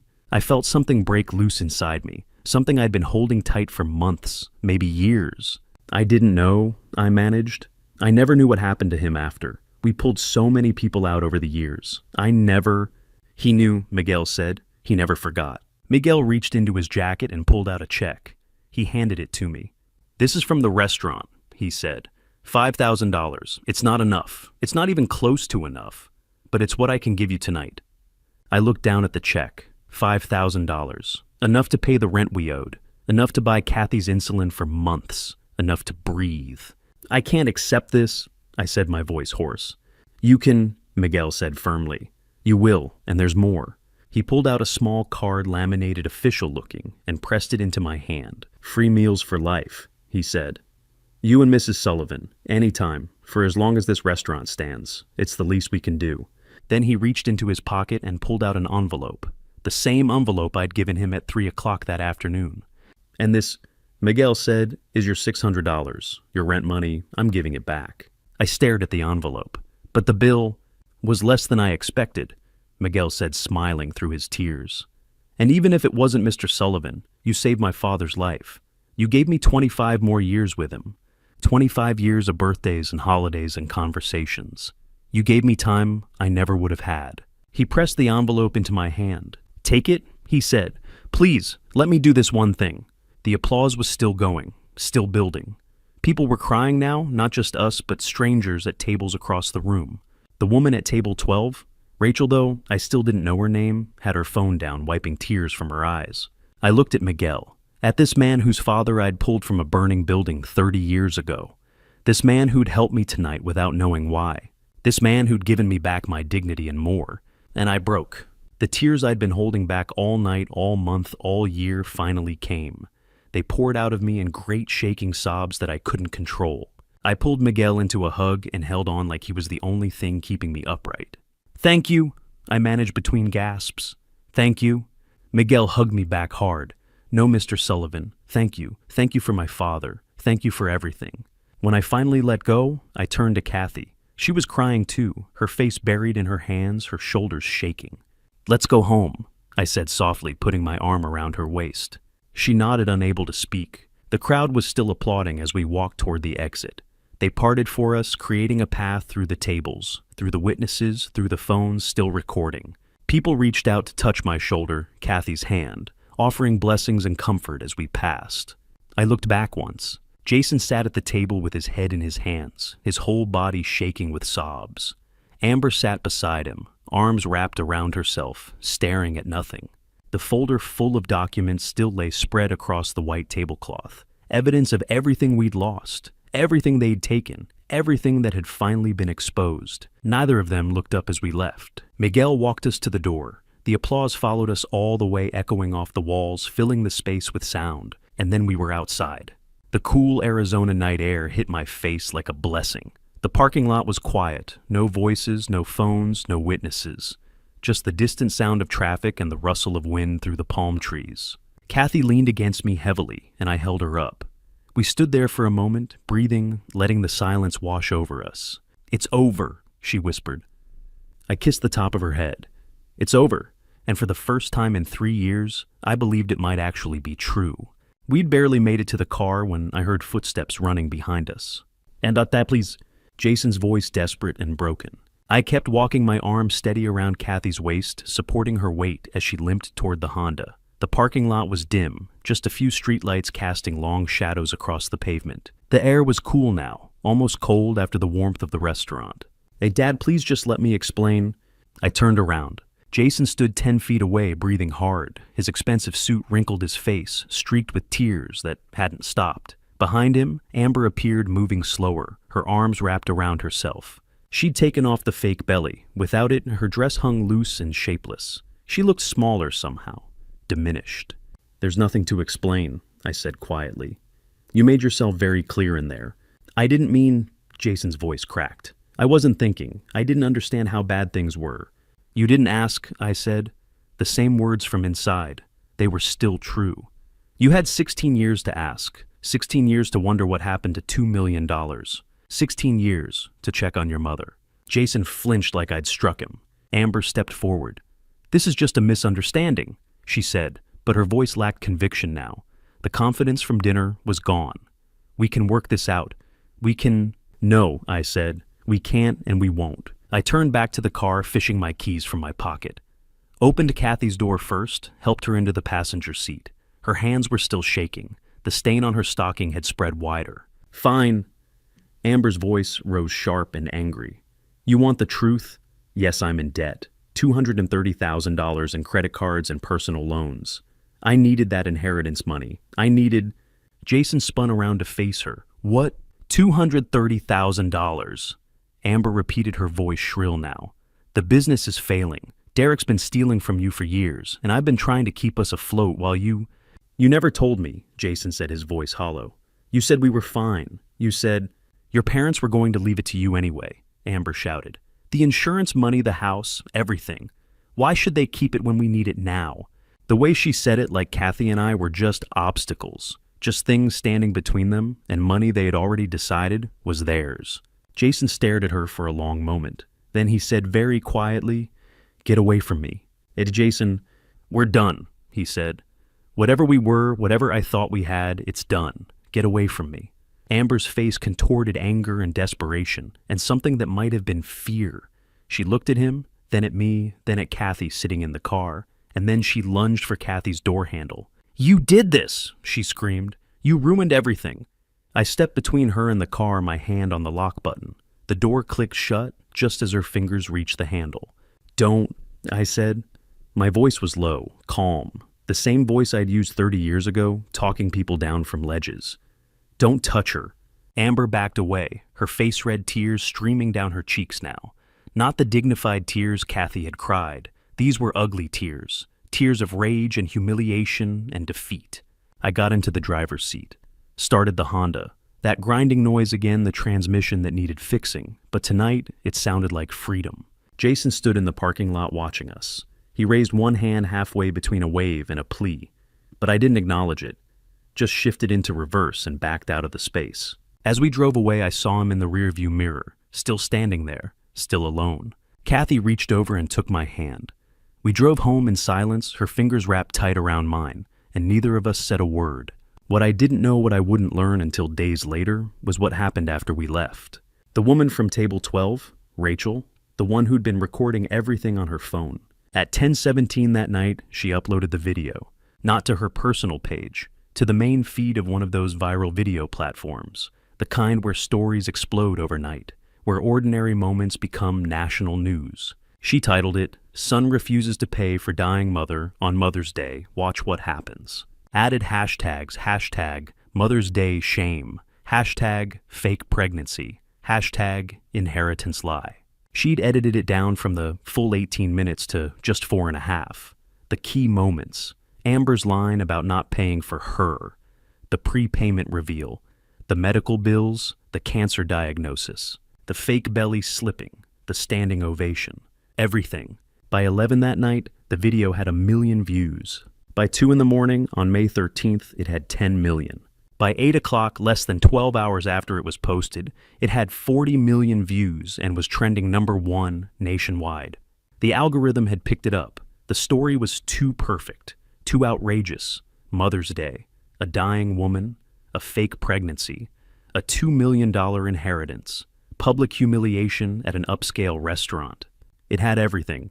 People shared it, commented, made reaction videos. The hashtags trended on every platform. By that Monday morning, the national news had picked it up. CNN ran a segment. Fox covered it. MSNBC did a whole segment on elder financial abuse. The clips played on morning shows, afternoon talk shows, evening news. The story was everywhere. And with the attention came consequences. The FBI opened an investigation that same day.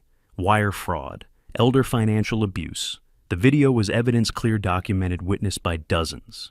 They started with Amber's fake pregnancy scheme, her debt, the life insurance conversation I'd mentioned. But then they found Derek, Jason's business partner, the one who'd been calling during dinner, the one who'd been stealing for years, as Amber had said in the parking lot. The investigators pulled the company records, found $3.2 million missing, embezzled over 4 years through fake vendor contracts and inflated expenses. Derek had been bleeding the business dry, while Jason, distracted, oblivious, had signed off on everything without looking.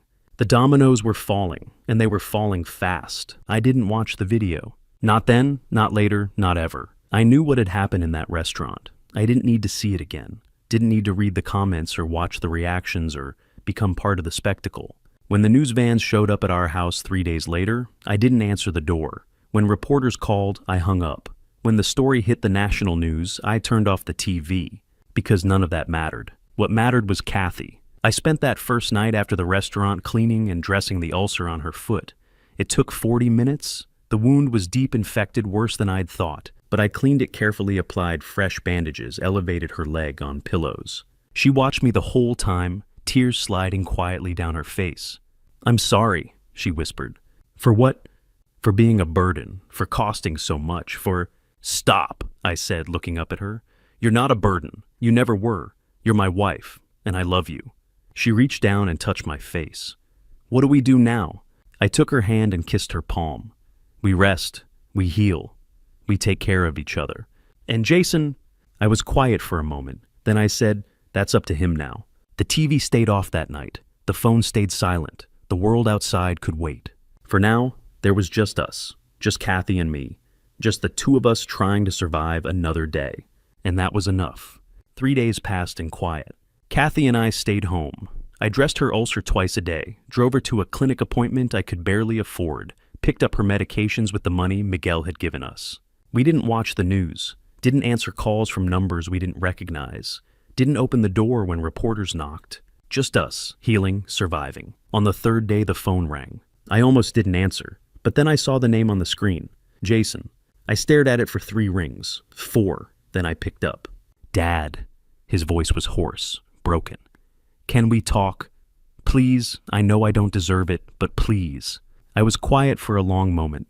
Then I said, "Come to the house, tomorrow, May 18th, 2 in the afternoon. Jason pulled up in his Porsche, the same one from Mother's Day. But when he got out, he looked different. No suit, just jeans and a wrinkled t-shirt. His eyes were red and swollen like he hadn't slept in days. I let him in. We sat at the kitchen table, the same table where I'd signed over $2 million 16 years ago. "I found something," Jason said quietly. His hands were shaking. "Yesterday, I couldn't stop thinking about what you said, about the cancer. So I went to your house. I know I shouldn't have, but I needed to know."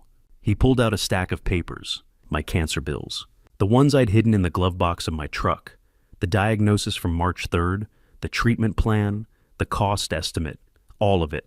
At $78,500. Jason read, his voice cracking. "Stage 2, and you didn't tell anyone. You didn't get treatment? You just—" He looked up at me, tears streaming down his face. "You chose Mom over yourself." I said nothing.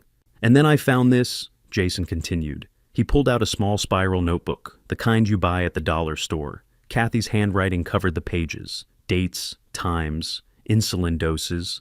Jason opened to a page dated March 8th, 2 days before her collapse. "Half dose again." He read aloud, his voice barely a whisper.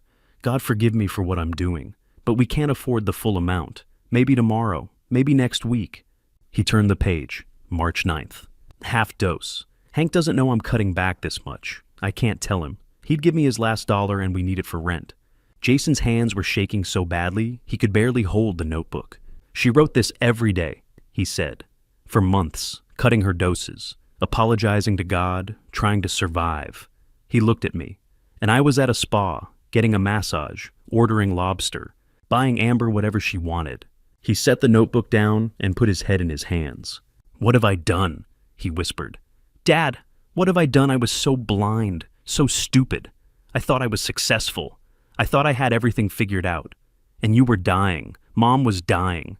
And I didn't even notice." He looked up at me, his face destroyed. "I chose money over you," he said. "I chose my wife and my business and my reputation over my own parents. How do I live with that? How do I—" He broke, completely. His whole body shook with sobs. I got up from my chair, walked around the table, and pulled my son into my arms. He clung to me like he was drowning, like I was the only thing keeping him above water. "I'm sorry," he gasped. "I'm so sorry, Dad, I'm sorry." "I know," I said quietly. "I know you are." We stood there for a long time, father and son, trying to find our way back to each other. The next day, May 19th, there was a knock at the door. I opened it to find a woman standing on my porch, mid to late 40s, dark hair, familiar somehow, though I couldn't place where I'd seen her. Then I remembered, table 12, the restaurant, the woman who'd been recording everything. "Mr. Sullivan," she said softly. "My name is Rachel Martinez. Can I talk to you for a moment?" I let her in. She sat down at the kitchen table, the same spot Jason had sat the day before, and pulled an old photograph from her purse. "I need to tell you something," she said. "Something I should have told you a long time ago." She slid the photo across the table. It showed a man, maybe 60, gray hair, kind eyes, standing with his arm around a teenage girl. The girl had dark hair and a nervous smile. Written on the back in faded ink, Dad and Rachel, 1995. I looked at the man in the photo, looked at his face, and felt the world tilt. It was my father. We share a father, Rachel said quietly. Your father was my father too. He and my mother were together before he met your mother. I was born in 1976. He stayed in my life.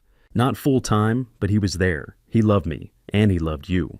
I stared at her, at this woman who looked so familiar, who had the same eyes as my father, the same slight curve to her mouth. I found out about you when I was 16, Rachel continued.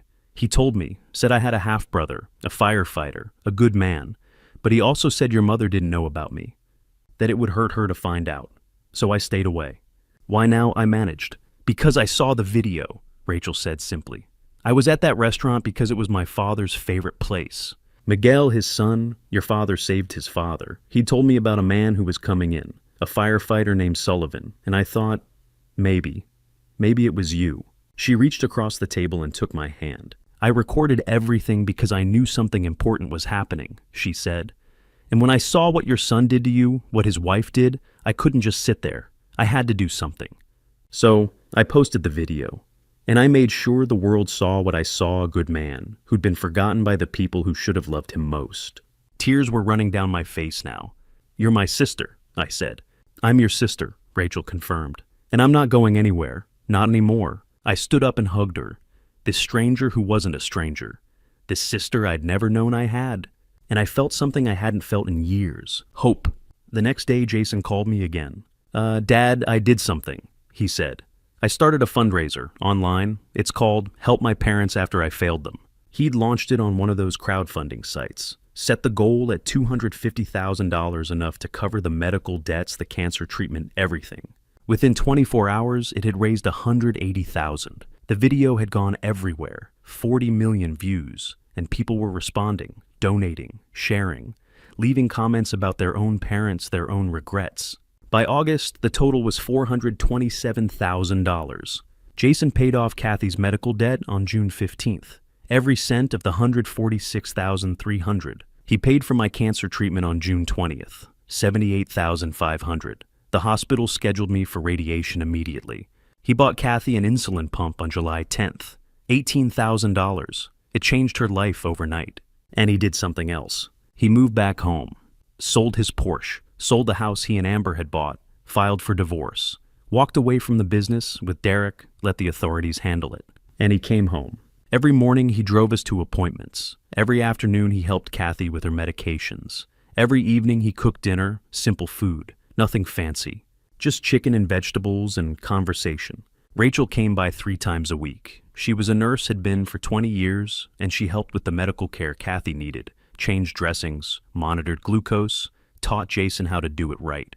In June, I started radiation treatment for the cancer. 35 sessions, 5 days a week, 7 weeks total. Jason drove me to every single one. And every night he stayed, slept on our couch, made breakfast in the morning. He was trying, really trying. And slowly, so slowly, I almost didn't notice at first we started to heal. Not just our bodies, our family. September 15th, 2024. 6 weeks after Mother's Day. 2 FBI agents knocked on Amber's apartment door at dawn. I wasn't there. I read about it 2 days later in the Arizona Republic. The headline ran across page 3, "Influencer Arrested After Viral Mother's Day Video." The charges were straightforward wire fraud, identity theft, elder abuse, and criminal harassment. Bail was set at $100,000, an amount Amber, despite the designer clothes and the Porsche lease, couldn't produce. She'd spent it all. The credit card companies had already begun collections. She sat in Maricopa County's 4th Avenue jail, awaiting trial. I folded the newspaper and set it beside my coffee. Kathy asked if I felt relieved. I told her I didn't know what I felt. October 10th, 2024. A month later, the Maricopa County grand jury returned a superseding indictment, 12 counts in total. The video had been analyzed frame by frame, the fake pregnancy belly, the blank card 2 weeks prior, the refusal to pay the insurance conversation Jason had overheard in March. Everything was documented. The internet had done the investigators' jobs for them. That same afternoon, Derek Hartman, Jason's business partner, was arrested at his home in Paradise Valley. Federal prosecutors charged him with embezzling $3.2 million over 4 years. Jason had provided the forensic accounting reports his attorney uncovered during the business audit. Derek's Bentley, his second home in Sedona, his wife's jewelry, it all came from money that should have been Jason's. Jason called me that night. His voice was flat. "They got Derek." I heard. "He stole everything, Dad. Everything I was supposed to build for you and Mom." I didn't answer right away. Then I said, "You're building it now." There was a long silence on the line. Finally, Jason whispered, "Yeah, I am." December 15th, 2024. 3 months after the arrest, the trial began in the Sandra Day O'Connor U.S. Courthouse in downtown Phoenix. I did not attend. Neither did Kathy. Our part in the story was over. Jason went, though. He sat in the back row every day alone. The trial lasted only 4 days. Amber's public defender, a sharp young woman named Carla Mendez, had advised her to plead guilty. The video evidence was insurmountable. 40 million people had watched Amber refuse to pay for a dying woman's dinner on Mother's Day. The jury pool had been poisoned by fury long before voir dire began. A plea deal, Mendez argued, was the only path to a lighter sentence. Amber refused at first. She wanted to fight. But on day 3 after the prosecution played the full 18-minute raw video in open court, including the moment she'd laughed and said, "At your age, simple is best," she changed her mind. On the 4th day, she stood before Judge Patricia Moreno and entered a guilty plea on all 12 counts. Judge Moreno did not smile. She'd seen the video. So had her clerks, her bailiff, and half the courthouse staff. The judge asked Amber if she understood that she was waiving her right to trial. Amber said yes. The judge asked if anyone had coerced her. Amber said no. Then Judge Moreno read the sentence. 5 years in federal prison, no parole. Restitution of $230,000 to be paid upon release. 3 years of supervised probation after incarceration. Mandatory financial counseling. A permanent ban from holding fiduciary responsibility over anyone aged 65 or older. Amber stood motionless. Her attorney placed a hand on her shoulder. The judge struck her gavel once, and it was over. Derek Hartman's sentencing came the following week. 8 years. No possibility of early release. He didn't fight it either. The accounting records were irrefutable. I learned all of this from the newspaper. Jason sent me a text message after Amber's sentencing. It said, "It's done." I replied, "How are you?" He didn't answer for 6 hours. When he finally did, he wrote, "I don't know, Dad. I really don't know." That night, I sat at the kitchen table with the newspaper spread in front of me. The headline read, "Guilty Verdict in Mother's Day Elder Abuse Case, 5 years for Influencer." There was a photo of Amber being led out of the courthouse in handcuffs, her head down, her hair covering her face. I stared at that photo for a long time. I didn't feel victorious. I didn't feel relieved. I felt tired and sad. Sad for Jason, who'd loved a woman who'd tried to harm his mother through neglect. Sad for Amber, who'd traded her future for handbags and restaurant bills. Sad for the waste of it all. Kathy's voice drifted in from the living room. "Hank, you coming to bed?" "In a minute," I called back. I folded the newspaper carefully, creasing it along the center line. Then I walked into the living room. Kathy had fallen asleep on the couch, her head resting against a pillow Jason had bought her last month. Soft, hypoallergenic, the kind that didn't irritate her skin. Her insulin pump was clipped to her waistband. Her foot, now healed, rested on a cushion. I sat down beside her and took her hand. She stirred slightly but didn't wake. Outside, the December night was cool and still.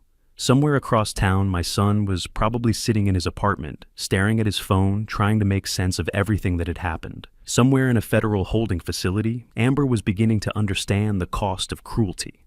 And somewhere in a distant cell, Derek was doing the same.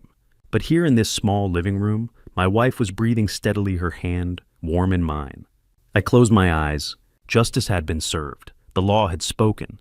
But none of that mattered as much as this Kathy was alive. Jason was home. And for the first time in years, I believed we might actually be okay. I squeezed her hand gently, and I let myself rest. June 2025, 13 months after that Mother's Day dinner. 6 months after Amber's sentencing, I sat in Dr. Sarah Morrison's exam room with Kathy beside me. The waiting room had been full of families, children playing with toys, a young mother cradling a newborn. The world kept turning. Life kept happening. And somehow, against all odds, we were still here. Dr. Morrison walked in with 2 thick folders under her arm. She smiled the kind of smile doctors give when the news is better than expected. "Hank," she said, setting the folders on the counter, "your PSA is .8. I blinked. .8, down from 47 in March of last year. 35 radiation treatments completed in September. No detectable masses on your latest scan. I'm calling it complete remission."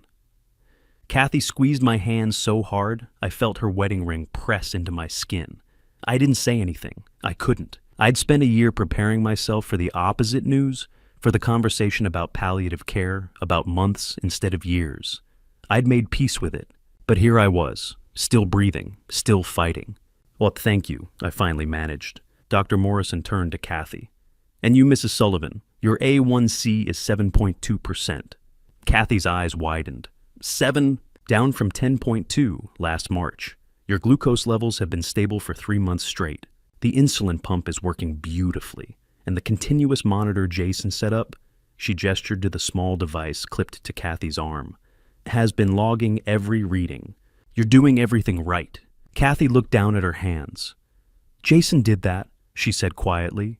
"He checks it every morning, every night. He sets alarms on his phone so he doesn't forget." Dr. Morrison nodded. "I know. He calls me twice a week with questions." Then she knelt beside Kathy's chair and gently lifted her right foot, the one that had bled through her stocking on Mother's Day. She peeled back the bandage. Underneath the skin was smooth, pink, new. "This," Dr. Morrison said softly, "is what I call a miracle." Kathy stared at her foot as if seeing it for the first time. The ulcer, the one that had wept for months, the one that had turned black at the edges, the one I'd been so sure would take her leg, was gone, completely healed. "Your son cleaned this wound every single day," Dr. Morrison continued. "He followed the protocol exactly. He changed dressings. He monitored for infection. He drove you to every follow-up appointment. Mrs. Sullivan, wounds like this don't heal without that kind of care. Jason saved your foot." Kathy's tears came silently the way they always did. I wrapped my arm around her shoulders. Dr. Morrison stood and made a note in her chart. "Your peripheral neuropathy has improved by about 60%. The nerve damage from years of high glucose is reversing. Slowly, but it's happening. Keep doing what you're doing." "We will," I said. After the appointment, we drove home through midday Phoenix traffic. The June heat shimmered off the asphalt. Kathy rested her head against the window, her whole healed foot propped on the seat. She didn't say much, neither did I. Some things were too big for words. When we pulled into the driveway, Rachel's car was already there. She'd started coming by 3 times a week sometimes to check Kathy's vitals, sometimes just to sit and talk. She'd brought flowers today, daisies, Kathy's favorite. Inside, Rachel was setting the table for lunch. She looked up when we walked in and grinned. "How'd it go?" "Remission," I said. Rachel's grin widened. "I knew it. And Kathy's A1C is 7.2. Rachel crossed the room and hugged Kathy so tightly I thought she might lift her off the ground. "I'm so proud of you," she whispered. Kathy laughed, a real laugh, the kind I hadn't heard in years. "I didn't do anything. Jason did it all." "You let him," Rachel said. "That's something." Jason had sold the mansion in Paradise Valley back in February. The Porsche Cayenne was gone to repossessed, actually, since it had been leased in Amber's name. He'd moved into a 1-bedroom apartment in Tempe near the university. No granite countertops, no chandeliers, just a couch, a bed, and a desk. He'd taken a job as a project manager for a mid-sized construction firm. $85,000 a year, a fraction of what he'd once made, but honest work. He showed up at our house every morning before work to check Kathy's glucose and make sure she'd eaten breakfast. Every evening he came back to cook dinner. On weekends he cleaned the house, fixed anything that was broken, and drove us to appointments. He never asked for forgiveness. He just worked. And slowly, so slowly I almost didn't notice it happening, I started to trust him again. That evening my phone rang. Jason's name lit up the screen. "Hey, Dad." "Jason." He paused. I could hear him breathing on the other end. "I wanted to ask you something." "Go ahead." "Mother's Day is next Sunday. I know last year was..." He trailed off. I waited. "I want to cook dinner for you and Mom," he said finally. "At my place. Nothing fancy, just the 3 of us. And Rachel if she wants to come. His voice cracked. "I want to do it right this time.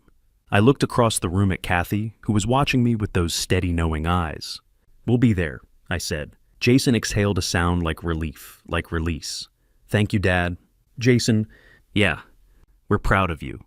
There was a long silence. Then quietly, "I'm trying." "I know you are."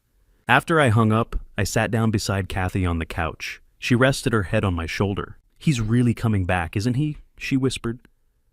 I thought about the last 13 months, the hospital bills paid in full, the insulin pump, the 35 radiation appointments Jason had driven me to, even when I told him I could take a cab, the dressings he'd changed, the phone calls to Dr. Morrison, the quiet, relentless work of rebuilding a life. I kissed the top of Kathy's head. "Yeah," I said, "our son has truly come home." May 11th, 2025. Sunday morning 1 year, and one day after the dinner that changed everything. I woke to silence. Not the heavy, anxious silence of the year before, but the kind that settles over a house when the storm has finally passed. Kathy was still asleep beside me, her breathing steady, her hand resting on the pillow between us. Sunlight filtered through the curtains. The world outside was calm. For the first time in 3 years, I felt at peace.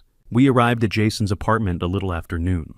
It was a small one-bedroom unit in Tempe, near the university, with a parking lot full of older sedans and a stairwell that smelled faintly of laundry detergent. Rachel pulled up at the same time we did, carrying a bouquet of daisies and a loaf of homemade bread wrapped in foil. "You ready?" she asked, smiling at us. Kathy squeezed my hand. "I think so." Jason opened the door before we could knock. He was wearing jeans and a plain blue shirt, no designer labels, no tailored fit. His hair was a little longer than it used to be. He looked tired, but his eyes were clear. "Hey, Mom, Dad," he stepped aside. "Come in." The apartment was modest, a couch from a thrift store, a small dining table with 4 mismatched chairs, bookshelves made from cinder blocks and planks. The kitchen was tiny, barely big enough for one person, but Jason had somehow managed to cook an entire meal in it. The smell of roasted chicken and garlic filled the space. On the table sat 4 plates, white IKEA ceramics, the kind that cost $1 each, and a small vase holding grocery store carnations. No crystal, no linen napkins, no $142 bottles of wine. It was perfect. Rachel set the daisies beside the carnations and hugged Jason tightly. "It smells amazing in here." Jason smiled, a real smile, the kind I hadn't seen on his face in years. "I've been cooking since 6 this morning. I'm pretty sure I burned the potatoes twice." Kathy laughed. "I'm sure they're wonderful." We sat down together. Jason brought out the food roasted chicken with rosemary mashed potatoes, only slightly scorched at the edges, steamed green beans, and a salad. It wasn't Mastro's. It wasn't fancy, but every bite had been made with care. For the first hour, we just talked. About small things, Rachel's patients at the hospital, Kathy's new knitting project, the book I'd been reading. Jason told us about his job, about the team he was managing, about a difficult project that had finally come together. He spoke with a kind of quiet pride I hadn't heard from him before, the pride that comes from doing something hard and doing it well. Rachel teased him about his cooking. Kathy told embarrassing stories from Jason's childhood, and I just listened. I listened to my family whole again, sitting around a cheap table in a small apartment, and I realized this was what I'd been fighting for all along. At 2 o'clock, after we'd finished eating and cleared the plates, Jason stood and walked to the kitchen counter. He picked up a thick manila envelope and brought it back to the table. His hands were shaking slightly as he set it down in front of me.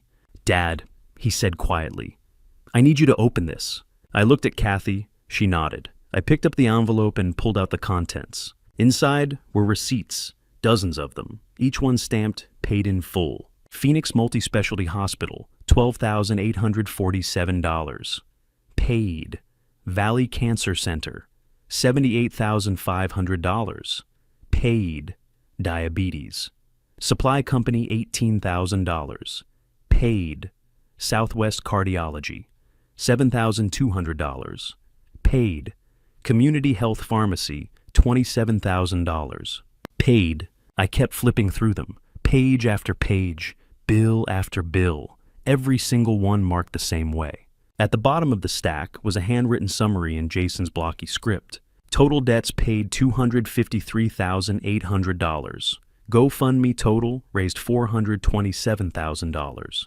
Remaining funds $173,200 invested for Mom and Dad's future care. I stared at the numbers until they blurred. Kathy leaned over my shoulder reading with me. Her hand came up to cover her mouth. "Jason," she whispered. "It's done, Mom." Jason's voice cracked. "All of it. Everything. You don't owe anyone anything anymore." I set the papers down carefully, as if they might disintegrate if I moved too fast. Then I reached into the envelope one more time and pulled out the last item, a folded letter written on lined notebook paper. "Dear Mom and Dad," it began. I read it silently at first. Then, because Kathy was crying too hard to focus, I read it aloud. "Dear Mom and Dad, I don't know if I'll ever be able to say the right words. I've tried writing this letter 100 times, and every version feels like it's not enough. But I'm going to try anyway. A year ago, I was the worst version of myself. I was selfish. I was blind. I was cruel. I stood in a restaurant and let my wife humiliate you, and I did nothing. I watched you suffer, and I turned away. I took the money you gave me, money that came from Grandma and Grandpa, money that was supposed to build a future, and I let it slip through my fingers. I let someone steal it. I let someone spend it, and I never once asked you if you were okay. I'm so sorry. I'm sorry I didn't see Mom's illness. I'm sorry I didn't see Dad's treatment bills. I'm sorry I didn't see that you were giving up everything, your health, your home, your dignity, just to survive. I'm sorry I believed that money was the same thing as love. I'm sorry I forgot what you taught me. Dad, you told me once that the measure of a man isn't what he earns. It's what he gives. You gave me everything. You gave me life. You gave me a home. You gave me a future. And when I lost it all, you still gave me a second chance. I know I can't undo the past year. I can't take back the things Amber said. I can't erase the hurt. But I can promise you this, I will spend the rest of my life trying to be the man you raised me to be. I will take care of you the way you took care of me. I will show up. I will ask questions. I will listen, and I will never ever forget what you sacrificed for me. I love you both, more than I know how to say. Jason. By the time I finished reading, my voice was shaking. Kathy was sobbing. Rachel had tears streaming down her face. Jason sat across from us, his head bowed, his hands clasped tightly in his lap. I folded the letter carefully and set it on top of the receipts. Then I stood, walked around the table, and pulled my son into my arms. "You're a good man, Jason," I said quietly. "You're a good man." He held on to me like he was drowning. "I'm trying, Dad. I'm trying so hard." "I know you are, and I'm proud of you." Kathy joined us, wrapping her arms around both of us. Rachel stood too, hesitating for only a second before stepping into the circle. The four of us stood there in that tiny apartment holding each other, letting the weight of the last year finally lift. At 5 o'clock, we moved to the small patio outside Jason's apartment. It overlooked a dusty parking lot and a chain-link fence, but beyond that, the sky was turning gold and pink as the sun began to set. Jason had brought out folding chairs. We sat together watching the light change, saying nothing. Kathy rested her head on my shoulder. Rachel sat beside Jason, her hand on his arm. The air was warm. The world was quiet. I thought about the inheritance I'd given Jason all those years ago. $2 million, a fortune. Gone now, most of it spent, stolen, wasted. For so long I'd believed that money was the legacy I was supposed to leave behind, the thing that would prove I'd done something with my life. But I'd been wrong. The real inheritance wasn't money. It was this. It was sitting on a patio with the people you love, watching the sun go down, knowing that you'd survived the worst and come out whole. It was forgiveness. It was second chances. It was learning that the value of a man isn't what he owns, it's who he becomes when he loses everything. Jason had lost everything, and he'd become the man I always hoped he would be. Kathy stirred beside me. "What are you thinking about?" she asked softly. I looked at her, at the woman who'd stood beside me for 48 years, through pneumonia and warehouse fires and hospital bills and betrayal. At Rachel, who'd found us when we needed her most. At Jason, who'd fallen and gotten back up. "I'm thinking," I said, "that we made it." Kathy smiled. "Yeah, we did." The sun touched the horizon, painting the sky in shades of orange and crimson. Somewhere in the distance, a church bell rang. The day was ending, but we were still here. And that was the legacy I'd leave behind. Not money, not houses, not cars, just love, just family, just this. I squeezed Kathy's hand. "We made it," I whispered again. And I knew deep in my bones that it was true. Looking back now, sitting in the quiet of my living room, with Kathy asleep beside me, I realized that this family story wasn't just about money or illness or even betrayal. It was about what happens when we forget to ask the people we love. A simple question. Are you okay? I don't tell you this story to make you pity me or to paint myself as a hero. I tell it because I've learned something in my 71 years on this earth, and I hope, God willing, that it might spare someone else the pain we went through. Don't be like me. Don't wait until you're sitting in a restaurant on Mother's Day, watching your son nod along as his wife humiliates your dying spouse to realize you've lost him. Don't assume that silence means everything is fine. Don't convince yourself that your children will remember your sacrifices without being reminded what those sacrifices cost. Family betrayal is a quiet killer. It doesn't announce itself with grand gestures. It starts small: a missed phone call, an unanswered text, a dinner invitation declined one too many times. It grows in the space between "I'm fine" and the truth. And before you know it, the people you raised, the ones you gave everything for, have become strangers who see you as an obligation rather than a gift. But here's the lesson I want you to take from this family story. Betrayal is not the end. Redemption is possible. Forgiveness is possible. But only if both sides are willing to do the hardest work of all, showing up every single day and choosing love over pride. Jason could have walked away after that night at Mastro's. He could have blamed me for embarrassing him, for ruining his marriage, for exposing his failures in front of 40 million strangers. But he didn't. He chose to come back. He chose to sit in the wreckage of his own mistakes and rebuild brick by brick the relationship he had destroyed. And I, stubborn old man that I am, chose to let him. That's my advice to you. If someone you love has committed family betrayal against you, give them a chance to make it right. Not because they deserve it, not because it's easy, but because love, real love, is not about keeping score. It's about deciding that the person in front of you is worth more than the hurt they caused. Now I'm a man of simple faith. I'm not a preacher, and I don't claim to know all the answers. But I do know this: God didn't put us on this earth to hoard our blessings, or to measure our worth by the size of our bank accounts. He put us here to love each other imperfectly, messily, desperately, and to forgive when that love is tested.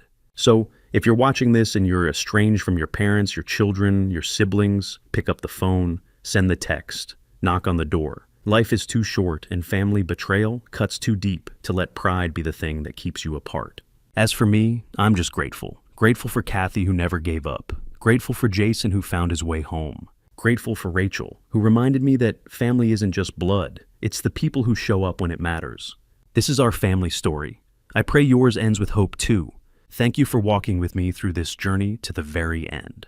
I'd love to hear from you in the comments. What would you do if you found yourself in a situation like ours, caught between love and betrayal, between holding on and letting go?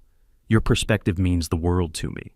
If this story resonated with you or stirred something in your heart, please consider subscribing so you won't miss the stories still to come. A gentle reminder: while this narrative draws inspiration from real-life themes of family sacrifice and reconciliation, certain elements have been dramatized for storytelling purposes. If this particular style doesn't align with your preferences, feel free to explore other content that speaks to you.